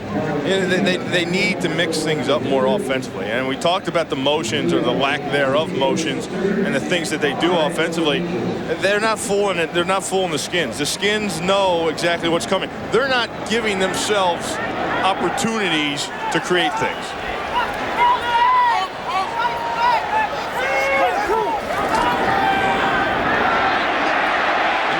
Chase gets the ball off, and it is complete for a first down. Copeland, and a little wiggle move, an extra effort, gets him another 5. Give that to Rodney Peete there. Yeah, exactly. Give that play to Rodney Peete. He did a great job of buying time so Copeland could get free in the middle of that zone. You see him right here. He's got Urban Fryer in the flat. He sees Copeland right there coming back outside, and that play right there, Rodney Peete made it. There's Ken Harvey was running back, and Rodney Peete actually glanced to his left for a second to see where Harvey was. He knew he was being pursued. He wanted to see how much time he could buy his receiver. He took the shot, but he got the first down. 13-yard gain. This is Staley. Hard running by Staley to midfield. 7-yard gain. You know, sometimes when you're trying to make things happen and you're 0-5 and you're 0-5, you take it on your own to try to blow something up. Watch Stubblefield here. He's going to jump inside quick, and it's going to give them a natural seam. See the natural seam? Now everybody's blocked here and here. And what you're trying to do, Ronnie, is take control of the game. Blow something up, cause a big play, get the momentum back to your team. But sometimes it can hurt you. Oh, and it can hurt you a lot, Bill. And you got to stay within the framework of the defense. So that brings us to the end of the third quarter with the score. The Philadelphia Eagles 10, the Washington Redskins 6. Fox NFL Sunday continues after this from your local station. We're back at Veterans Stadium in Philadelphia, where the Eagles open the fourth quarter, leading 10-6 over the Redskins. Two winless teams having their own championship game here and playing it hard. Head up. Keep your head up. Eagles with the ball. Just inside midfield. Second. 3, and that is a sack that drives Pete all the way back to the 35-yard line from Kennard Lang. What you want to do, read your keys on the bootleg. Now watch the block down. When you block down, okay, get upfield and you have contained. See, he does not pursue. He does not go for the play fake, the play action fake, and he doesn't run downfield. You run straight upfield. It all depends on the angle in which the offensive tackle blocks down. If he comes for your shoulder, then it's a run. If he goes lateral, you get upfield. Kennard Lang, the second-year man for Miami, their first pick a year ago. Considered one of the weak links on that defensive front that's had problems for 5 games. Comes up with a 13-yard sack. Pete right back the other way, and he's got the first down. That's complete to Irving Fryer. 19-yard pass. And Pete just coming right off the carpet to throw this one. Huge play, great throw, great blocking up front. But Daryl Pounds, you can't get upside, you can't wheel around like that. That's your zone. Yeah, I saw him afterwards saying that's my fault, but fourth quarter, making plays like that, can't have that happen, Daryl Pounds. So the Eagles first down at the 44 of Washington. Pete throwing again. That one batted away by Darrell Green. Oh, flag comes out. Flag comes out late. Green is going to protest if it's against him, as it apparently is. We'll see. Interference, yes. Darrell Green, the 16-year veteran at age 38, going all out in this game. 28 defense. Well, I can see right here, Automatic coming through. Let's look at his backhand. Where's his backhand? So Darrell Green. That right there, he did not bring the backhand. He didn't hit him, but that's what the referee sees back there. For all you kids out there, if you see the backhand on someone's back, they're going to call it. They don't think that you're holding him, but they'll believe that you're holding him before they see that hand on there. Eagle first down. Deuce Staley gets some running room off the edge. Gets 9, close to a first down, depending on the spot. Green and Patton have to combine to pull him down. Hard running by Deuce Staley. Ronnie, what you were talking about was where the field judge was. Now, field judge, as he views the game, he calls a pass interference, he has to look through the receiver to the quarterback. And from his view, Darrell's arm was around him, and where he stepped in front, he thought he had the backside of him and it was holding him. And Norv Turner right now is livid. He's livid because he knows that when you see that from that angle, it doesn't necessarily mean pass interference. You just have your arm hanging there, but the referees, they can't look at it and say, well, is it on there heavy or is it on there light? That time, Darrell had his arm on there light and wasn't hanging on him and not grabbing him. About 3 inches short of the first down. And that's what it all was, Ronnie. It's angles. It's where the field judge views. The field judge is going to be back here, and he's going to be looking through this right here. Now watch Darrell Green's hand. Look where this hand is right there. Watch it, and then he steps in front. That's played perfectly. But from this view back here, looking through, it looks like a hold. It looks like it was pass interference, like he was draping over his back. It all comes down to the angle of the field judge. Mike Nolan, defensive coordinator, hollering out from the sideline. Darrell Green giving it his all, as he always does. He's telling him use your head and make sure, watch the hard count. Watch the snap count. 2nd and inches, Eagles. Staley again. Staley is stacked up. Great effort there by the Redskins. Front all coming in, led by Ken Harvey. Somebody balled up their fist on that play, Bill. Somebody balled up their fist. 95 balled it up by getting that penetration on Steve Everett. He pushed Steve Everett in the backfield, and what it does, it changes the direction of which the ball has to be run.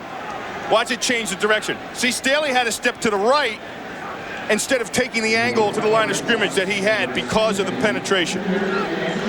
And when it's short yardage like that, just that one stutter step enables the flying defense to hone in on you. So it's now 3rd and a yard for first down. Staley again, he's got running room and has the first down. Close to the 21-yard line of Washington.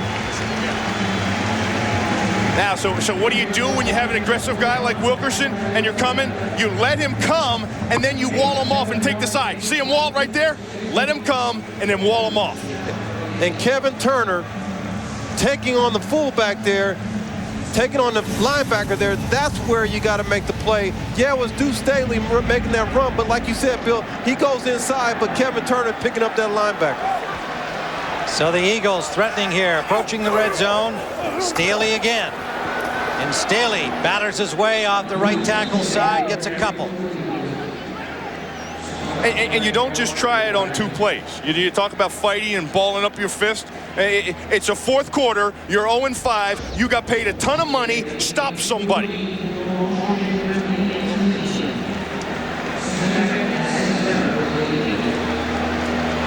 Watch that. That's unacceptable. That's not fighting, and that's not what they brought you here for in the 4th quarter. You've got to make plays, and you have to be consistent all the time. 2nd and 7 Eagles. Slot formation to the left. Pete sacked. Lang is there, but the man that pulled him down was Stubblefield, reaching out as he had been knocked to the ground. He got a hand on Pete's leg. Well, Lang may have got the sack, but the guy that caused it is 94. Watch right here. Watch Stubby. Gets to the ground, he gets low, he comes around, he grabs a foot, and then Lang cleans it up. And did you see him crawling? When it's the quarterback, you do everything. You bite, scratch, and right there, you crawl. Yeah, that's at least a half sack each there. Stubblefield definitely made the first pull on him. The official statistician, Tim Ryan. 3rd down, 16. Big play that was for Washington, making it 3rd and long. Short drop, that's complete from Pete. And it is Copeland. Twice now he's come back after a sack and delivered a first down pass. Billy, you talked about pulling the trigger. Right here, Rodney Peete sees that it's a blitz. He sees that now I got to get rid of the ball. I got to pull the trigger, and he was able to pull the trigger to Copeland. You talked about it early on before the game that he had to pull the trigger. He pulled it there. Well, it was a great route adjustment by Copeland, and Rodney Peete, he's hot. He's done, and that's when you know you're in sync. That's a good sign for the Eagles when something like that happens. They were both on the same page. 1st and goal from the 8, and a timeout is called by the Eagles with 9:59 to go in the 4th, and they lead by 4. New way to offer. By Enterprise Rent-A-Car. Pick Enterprise. We'll pick you up. And by the motor oil that provides maximum protection. Castrol GTX. Drive hard.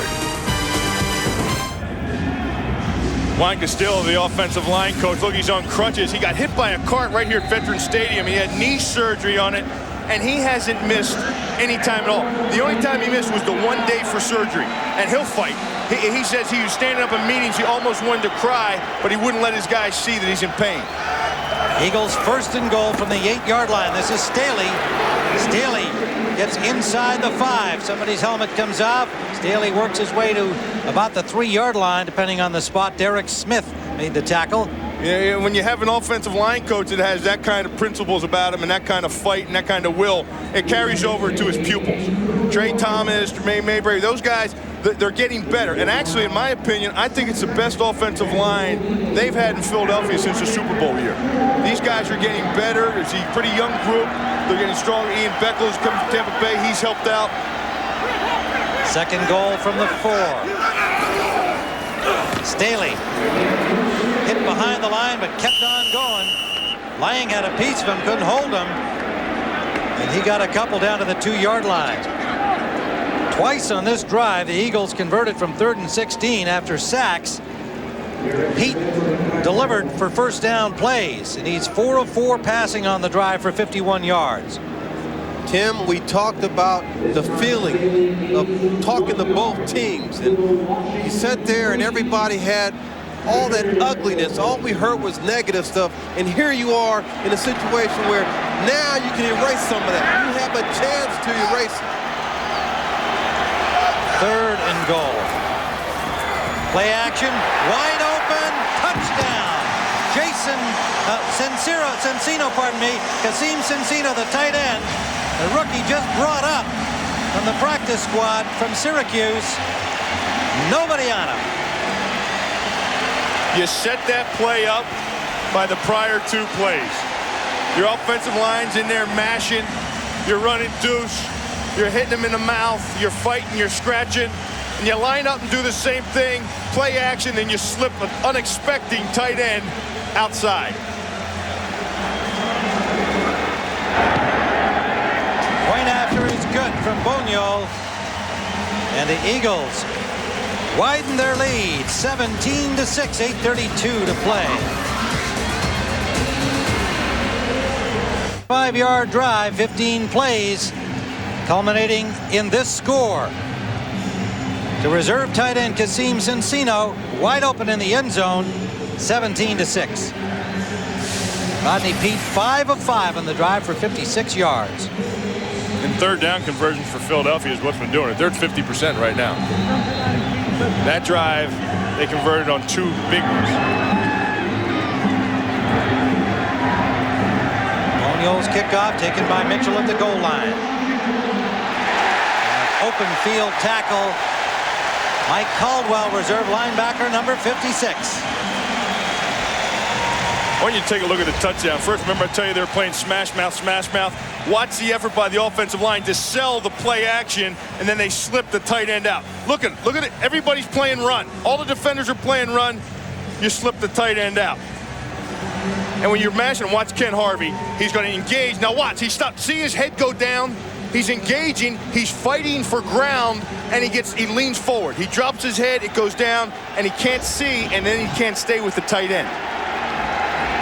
So the Redskins up against it now. 8:23 as 9:19 was taken off the clock by the Eagles. Farrat almost intercepted. That's 2 James Darling should have had today. He's got to be sick. That ball deflected en route and giving Darling a shot at it. 2nd and 10 it'll leave for the Redskins at their own 14-yard line. Caldwell comes on the field.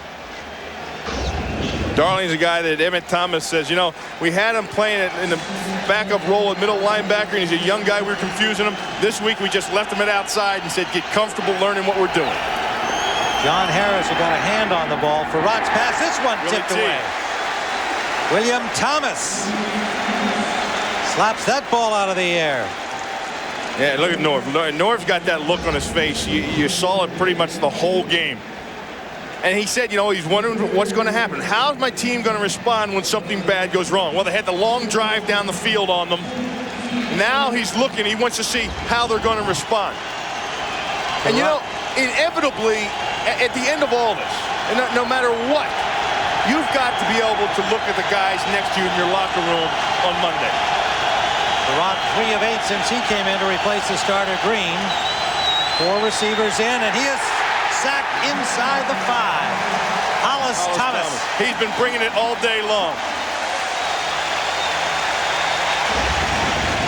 Hollis Thomas, number 78, right here. Watch him loop around on a little stunt. And Norv wants to see how they respond, how they're going to respond to bad things. This is what the Redskins have been doing. And like I said, you've got to look at the guys beside you on Monday morning. And 10 years from now, you're not going to remember if you beat Philadelphia, if you beat Denver, who you're going to beat. But you're going to know if the guy you lined up next to, you're going to know whether he was a fighter or a dog. Matt Turk's punt taken at the 35. It's Freddie Solomon.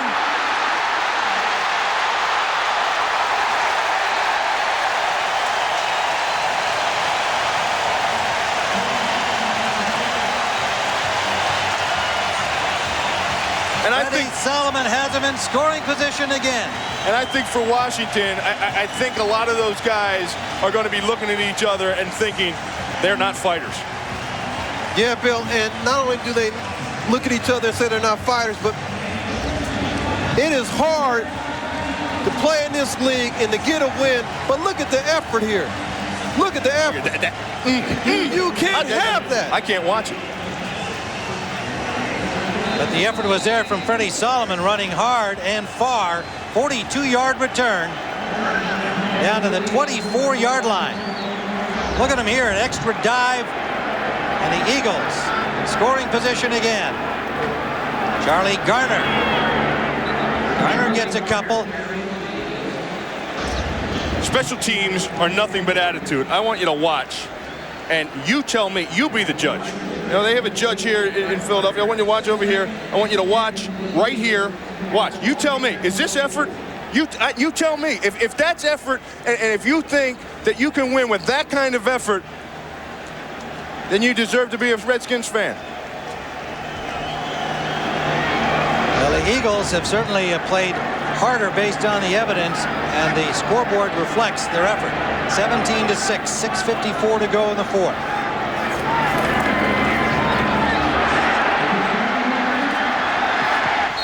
Hard running from Garner, pushed out by Leamon Evans. Hey, first of all, I got to say this. I apologize. I'm going to tell you right now, I apologize for getting this upset about it, but that bothers me. And it bothered me when I played, and if I saw it from a guy, I wouldn't be able to tolerate it. And look at his face. I know it bothers Norv. I know it bothers him. Ronnie, I know you're over here. You have a sick bucket over here beside you. I'll have that removed. Excuse me, can you remove this? But that's it. In this business, I don't care how much talent you have. I don't care how fast you can run a 40. I don't care how high you can jump. If you don't give any effort, you can't play, and you can't be good, and you can't succeed. Eagles with a third and a long one, and there's Garner running straight ahead for the first down inside the 10.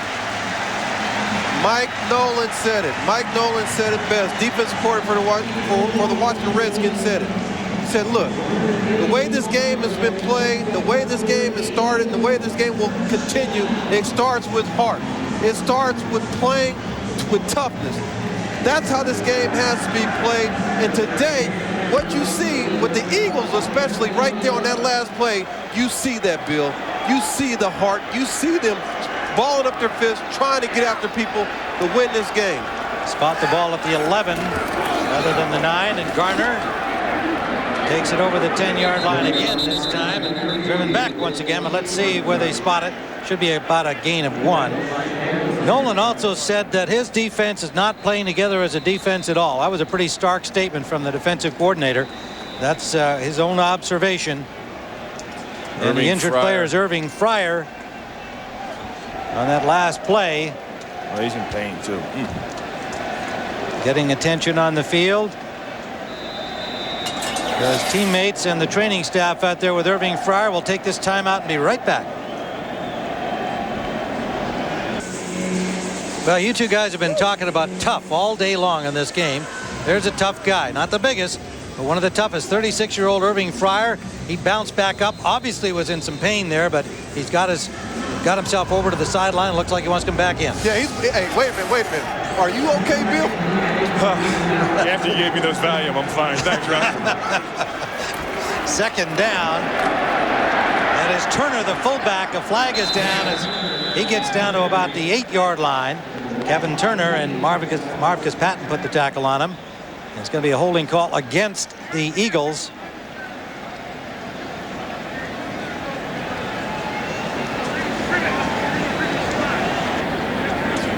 And usually when you run outside. Holding, 87 of the offense, 10 yards, repeat second down. And usually when you run outside, the tight end is trying to seal it off, and he has a tendency just to get a little too much jersey right there. And that's what Jason done at the end. He didn't need that. He did not need that at the end. He did a great job blocking. The way he spun him around there, I think he'd be a heck of a square dancer. Do-si-do, something like that. Swing your partner around. Right. Tim, you know a little bit about that. 2nd and 18 at the 19-yard line. Garner goes in motion. And they go to Garner in the corner. Incomplete. Patton, the linebacker, ran with him very well. He never got turned around, but he didn't allow the receiver to get the ball. Now there's Marcus Patton, and he's a guy that'll fight you to the end. And I want you, they try to create a mismatch. Watch right here on the running back. Now he's got to run man-to-man with the running back. And he gets his head around there right at the end, Bill, and that's where you're not called. Face guard. Yeah, that's where they don't call pass interference on you. But had he kept his hands up and kept his head straight at the receiver, they would have called pass interference. Yeah, he did get a look back after all. I didn't think he had. He made an excellent play, so it remains 3rd and 18 now. And he is sacked. Pete goes down at the 32-yard line. Ndukwe Kalu made the tackle. Reserve defensive end number 72, the second-year man from Rice. Well, second-year man from Rice, but he was in Philadelphia. He was here on the practice squad. Number 72, I want you to watch. He's had some good rushes today. You know, you come back and you're playing your old team, you always want to make a statement. And pretty much for Ndukwe, individually, he's had some nice rushes today. Well, meanwhile, that was a good series for the Redskins. Defensively, driving them all the way out to the 31-yard line. And preventing what might have been the knockout blow. There's 4:42 to go. We've got a timeout on the field. And Philadelphia is just keeping up with their average. You know, 25 sacks, 5-game average, and then they get 4 today. So they're right on pace there. That's an area that they do have to improve on. But this guy, Rodney Peete, not on this past drive, but the drive before, he's kept his team alive, Bill. He's kept his team involved in this game. He's done an excellent job making great decisions. And it's funny because when we look around the league, you got to have a veteran quarterback. Berline throwing the ball well in Carolina today. Boniol trying from 48 yards, and it is no good. Boniol missing from 48. And so the score remains 17-6 with 4:36 remaining regulation time in Philadelphia. It's on this drive, 4:36 to go. Norv Turner, head coach, Emmett Thomas, defensive boss for the Philadelphia Eagles. This will be the big series here. And Emmett really, coming into the game, you thought that he was one that was going to have to struggle today to keep up with Norv's offense and Terry Allen. But he's done a great job. The only game this year the Redskins have not scored a touchdown in yet. Surratt, one of his last 6 passes since coming in relief of Trent Green, and that is incomplete. Intended for Asher, who wanted an interference call. Matt Stevens had the coverage. Stevens, 30-year man from Appalachian State, comes in on the nickel package for the Eagles. 2nd and 10 from the 39-yard line. Eagles got the ball to the 9 of Washington, but then were pushed back by a good defensive effort. Boniol missed a 48-yard field goal try. Surratt starts to scramble, and he'll take off. He's got some real estate there and has a first down and gets near the 40-yard line of the Eagles. 20-yard gain for Gus Surratt. Hugh Douglas range back to drag him down, and Washington in the hurry-up. Ball at the 41-yard line of the Eagles. Out of the backfield of Brian Mitchell, and it's incomplete. Mitchell had the ball in his hands, but not long enough to make it a completion. It was knocked loose. 2nd down. You know, Gus hasn't had the reps. He's been sitting on the bench, and you know, you're in your 2-minute offense. You need in your 2-minute offense a guy that has some poison, been back there, been through the repetition before. When you're behind and you have to play catch up, and I always said, and everyone think, if you have 2 quarterbacks, you have no quarterbacks. And if you have no quarterbacks, you sure as heck don't want them in 2-minute situations. And here's an example. Down by, yeah, there it is right there. Have to call a timeout. That leaves them 1 left. Down by 11 points, 4 minutes left, and really you don't have a quarterback. And in that situation, that's when you need one. Well, part of your point, too, is that they divided the reps this week. Norv Turner told us that, so did Trent Green. There's Green, who was lifted earlier, saying that, yeah, I expected them to give Surratt snaps during the week, so now you've divided the time to prepare for the game and things like this. Wouldn't you like to know, when the 3 of them are standing there all together, what was going on really in their minds? The turnovers that really damaged Washington, as they have all season long. There's one there, an effort try. Yeah, that hurts the most. That was the one. That was the one. Yeah, the other turnover when Al Wallace stripped the ball, that was a legitimate play. But the one where Terry Allen was down on the 1 yard line, I mean, that could have been called for forward progress stop. Nonetheless, they're faced with keeping the ball going and scoring on this drive. Perrott trying to find an open man, and he's got it. Short of the first down, but out of bounds. Mitchell stops the clock. 3:53 to go. And a flag on the play. Flag back at the line of scrimmage. Actually, was thrown by the field judge downfield. There's one right at the 41-yard line. Good chuck by the field judge is what you're saying. Good arm. Foul. On number 24 of the defense, unnecessary roughness. 15 yards and a first down. Tim McTire on the jam. Watch on the jam. Tim McTire, 24, tries to right on the jam. Watch the shuck. Watch, boom. Whoa. Right up in the head. Holy smokes. And, you know, some shot on Shepard. Unnecessary roughness, Ronnie. I'll delegate that over to you. Well, you can't make that shot to the head, and I'm sure that he'll talk to Gene Washington from the NFL league office this week because it went to the head. But when you're going to jam a guy, you got to get below the head. You got to hit him in the chest. And they go all the way to the 16-yard line with that penalty. So a break for the Redskins and not a great play for McTire to make. And I think that's a byproduct of the play early, Bill, when Leslie Shepard got the jam to the face. They're looking for that more now because of that play early on. Well, that was Shepard again taking the shot. He's been getting beat up on, huh? We'll have to get him into some of the headgear. We'll have to get him that boxing headgear to wear around his helmet. First down at the 16-yard line. 3:53 to go. Mitchell alone set back. Shepard in motion.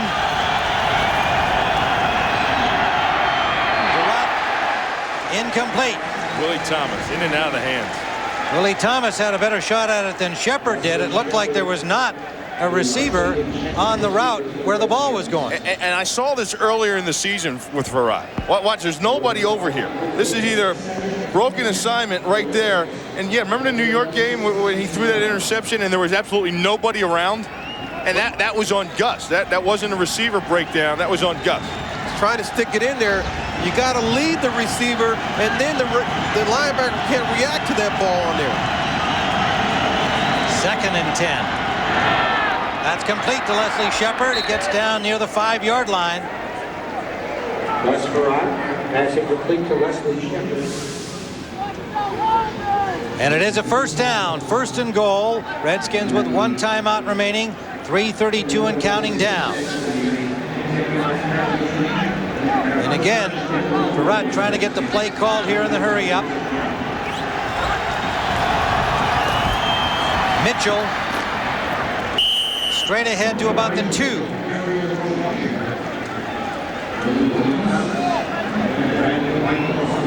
Gus is going to burn a timeout here. Hadn't done it so far. They've only got 1. He was gone. He gave the timeout sign to the official. I guess he said no, don't do it then. But I think Gus wants to hold on to that. He wants to hold on to that last timeout. Touchdown, Washington, Brian Mitchell.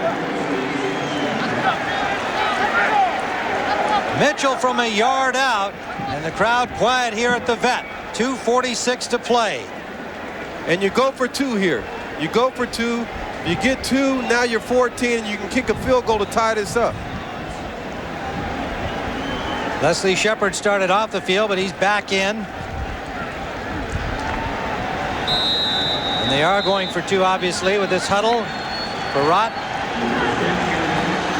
spreads everybody out. Empty house. Asher starts in motion, comes back the other way. Quarterback draw. And Farad trying to get to the end zone. Is he in? No No signal from the officials yet. And they say no.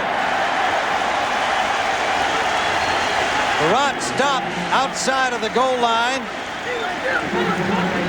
And so it'll be a 6-point play with a touchdown, but no extra points. Dawkins slow to get up for the Eagles.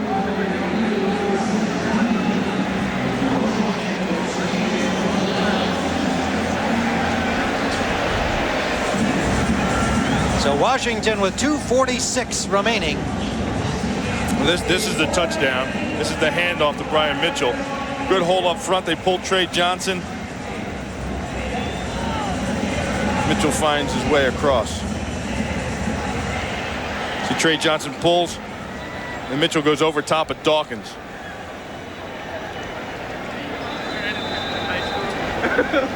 This is a quarterback draw. This is the design play. This isn't just Gus.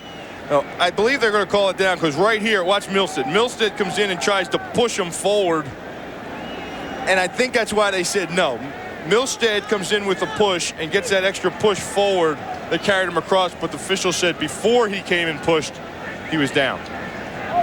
Meanwhile, Dawkins still being attended to back at the goal line where that last play of Farrat.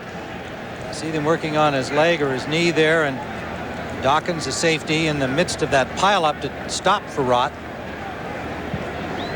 And you see the official ask Marshall to leave, Anthony Marshall. He asked him, he said, please leave. That's the new thing this year. And it started because of last year with Rodgers up in Detroit. They don't want the players on the field around the injured players gathered around them. They know that their concerns there. They know that they care about what's going on, but they don't want everyone collaborating around there and talking and seeing what's going on and trying to help the matter when actually with all the people gathered around, it'll hurt it. Yeah, Bill, you know what's funny about that is that everybody on the sideline is always concerned about the players, and it's hard to kind of control that emotion when you see one of your fellow teammates go down. But I'm glad that the NFL implemented that rule and put that in place. Leslie Shepard, we talked about how he's been getting wrapped a couple of times in the head today. And obviously he was looking for a little payback. I mean, sometimes you have to. You have to take it into your own hands only when you know you're not going to get flagged for it. That was McTire who gave him that shot to the head that he was penalized for and helped them get the field position for the touchdown by Mitchell. Well, that's Dawkins being helped off. The funny thing is, too, Tim, is you never forget those plays. Ronnie can tell you. Yeah, I got a guy out here, Urban Fryer, that hit me and knocked me off my feet. You never forget them. And I'll never forget it. And you can go back and you can play 4 or 5 plays, a series, a quarter, 3 quarters. But if the opportunity arises, you'll remember that number and you'll take your shot when you have it. You've been talking about that all week, as a matter of fact, Ronnie. The Irving Fryer play. Onside kick try for the Redskins. No, Blanchard goes deep with it. Showed onside and opted to kick the ball deep. That's Deuce Staley. Staley gets up over the 25. They'll spot it at the 28-yard line of Philadelphia. And a late flag tempers a little frayed here. We've seen evidence of it in the last couple of minutes. So much at stake in this game, even though there are 2 winless teams, it makes it even more so. Personal foul, Philadelphia. Motions running high, and there's been some fouling going on. We've showed some of it to you. Some of them have been caught, some of them haven't. 0-5 brings out the worst in a lot of people, man, at the wrong time, though. And we've seen it all day. We've seen it with penalties on the Washington Redskins offensive line. We've seen it now in this situation. Personal foul on 86, unnecessary roughness, hitting after the play's over. He's been disqualified from the game. First down. That was the returner, Copeland. Copeland, yeah. Although it was Staley who actually returned the ball, but Copeland is ejected for some unsportsmanlike conduct during or after that play. And we have 2:36 to go. The ball is backed up with the penalty to the 14-yard line of the Eagles. Washington needs a major score to win this game. They got to get the ball and make something happen. A field goal won't help them. 17-13 the score. 17-12, pardon me. I'm off by a point. Garner, the ball carrier. And Washington uses their last timeout. And they get one more at the 2-minute mark. At the 2 minute. That's why they did it, too. That's why you always use it there to make them run one more play before the 2 minute.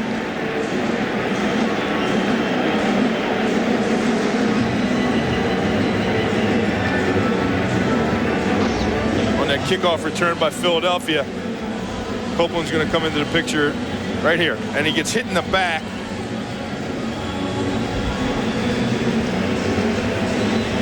Chris Thomas just leveled him in the back, and then as the play goes on, you don't see it there, but Copeland retaliates. And you know they always tell you it's the second guy that gets caught, and then that's what happened. See, Copeland in the heat of battle got a shot there from Thomas. Thomas got away with one, but then after the play's over and everything slows down, you retaliate, and that's when the official sees it. And then what you do, instead of retaliating, you put it in your notebook and you save it because you're going to see him again. You're going to see him again down the road. You don't retaliate. You put it in your notebook, and then you worry about it later. About 3 or 4 weeks, I'll see him again. Charlie Garner on 2nd and 8. Did not get much on that play. 2:19. Washington is out of their timeouts. And for Washington, really, you know, they scored on that drive with Gus let them down there. But it was the defense, if you remember, that stepped up before that. They stepped up and got the ball back. Remember the big sack? They stepped up, and now they're stepping up again to get the ball back to the Redskins offense. Michelle Kwan and some of the world's finest skaters meeting the first and hottest new major skating event of the season, the first Union Grand Slam of skating today on Fox. Right after football. Rodney Peete was 2 of 7 with an interception back in the second quarter. At one point he was 9 of 17. He's now 15 of 28. A touchdown pass, a touchdown run, and a chance to keep the ball moving and maintain the victory. The first of the season for Philadelphia. For the Redskins, they need to stop them right now and get the ball back. There it is. Good penetration upfield by Ken Harvey. Loss on the play brings up 4th down. 1:46 and counting down. Remember, the Redskins are out of timeouts.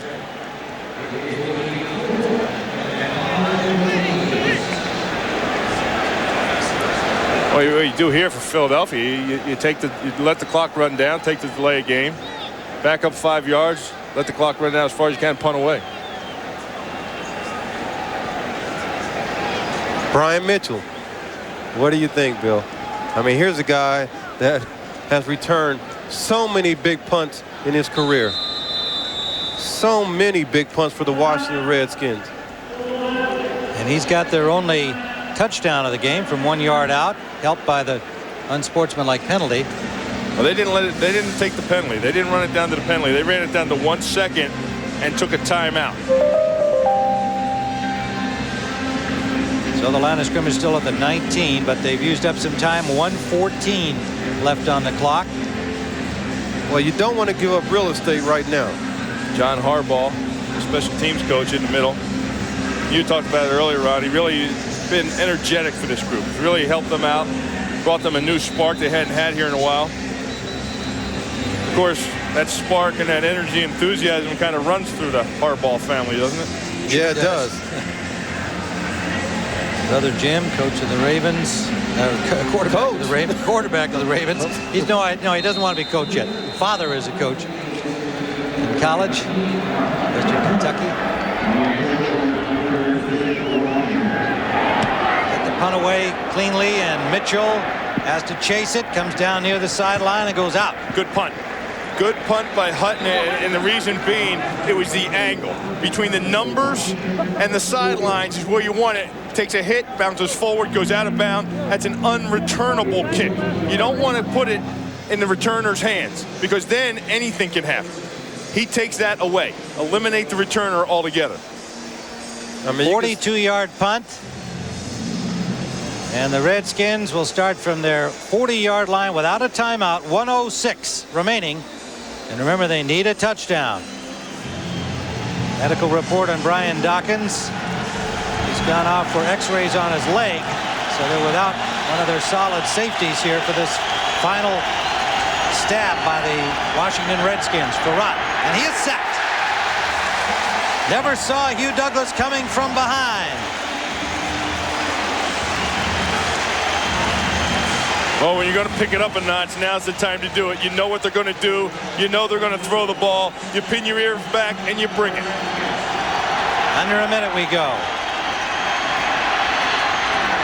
Sideliner incomplete. Intended for Albert Connell. But Bill, they got to block Douglas. They got 5 guys to block 3. That's right. It's been a 3-man rush both times. And watch the effort at the end, Bill. And Trey Johnson turns the wrong way. He's turned the wrong way. You look at, as a guard, you can't, not on pass rush, not on a 3-man rush, you can't favor one side too much. You have to check inside, see if your center needs help, look back over to the tackle, see if he's okay, and go to where you need the help. Farrat, 5 of 14. This is the biggest one of the day. Connects with Mitchell.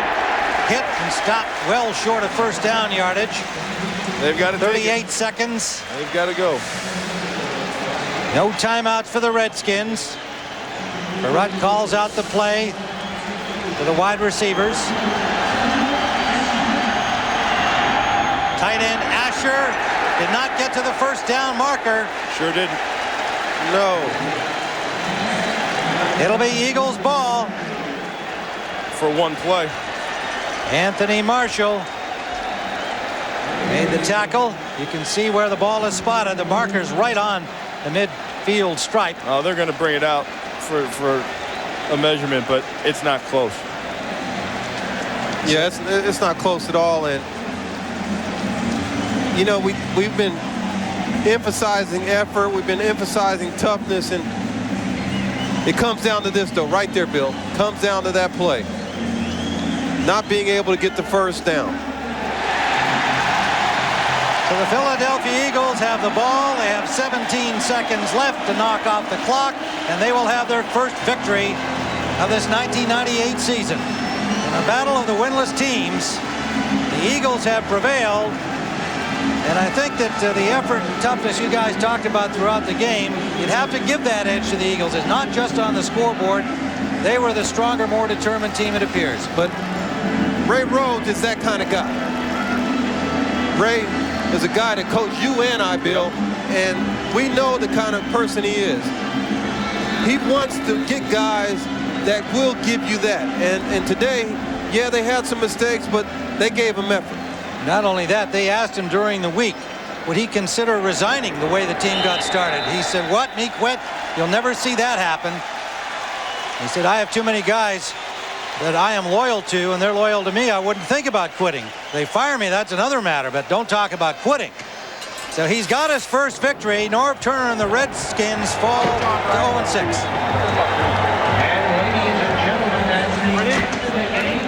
The coaches meet in the middle of the field, and they can certainly commiserate with each other, but it's Ray Rhodes who can go home with a victory in his pocket, and Norv Turner has to go home with another disappointing defeat. Well, coming up, the post-game report with JB, Terry, Howie, and Chris will bring you up to date on all of the NFL action from the Fox Television Center. The final score, the Eagles 17, the Redskins 12.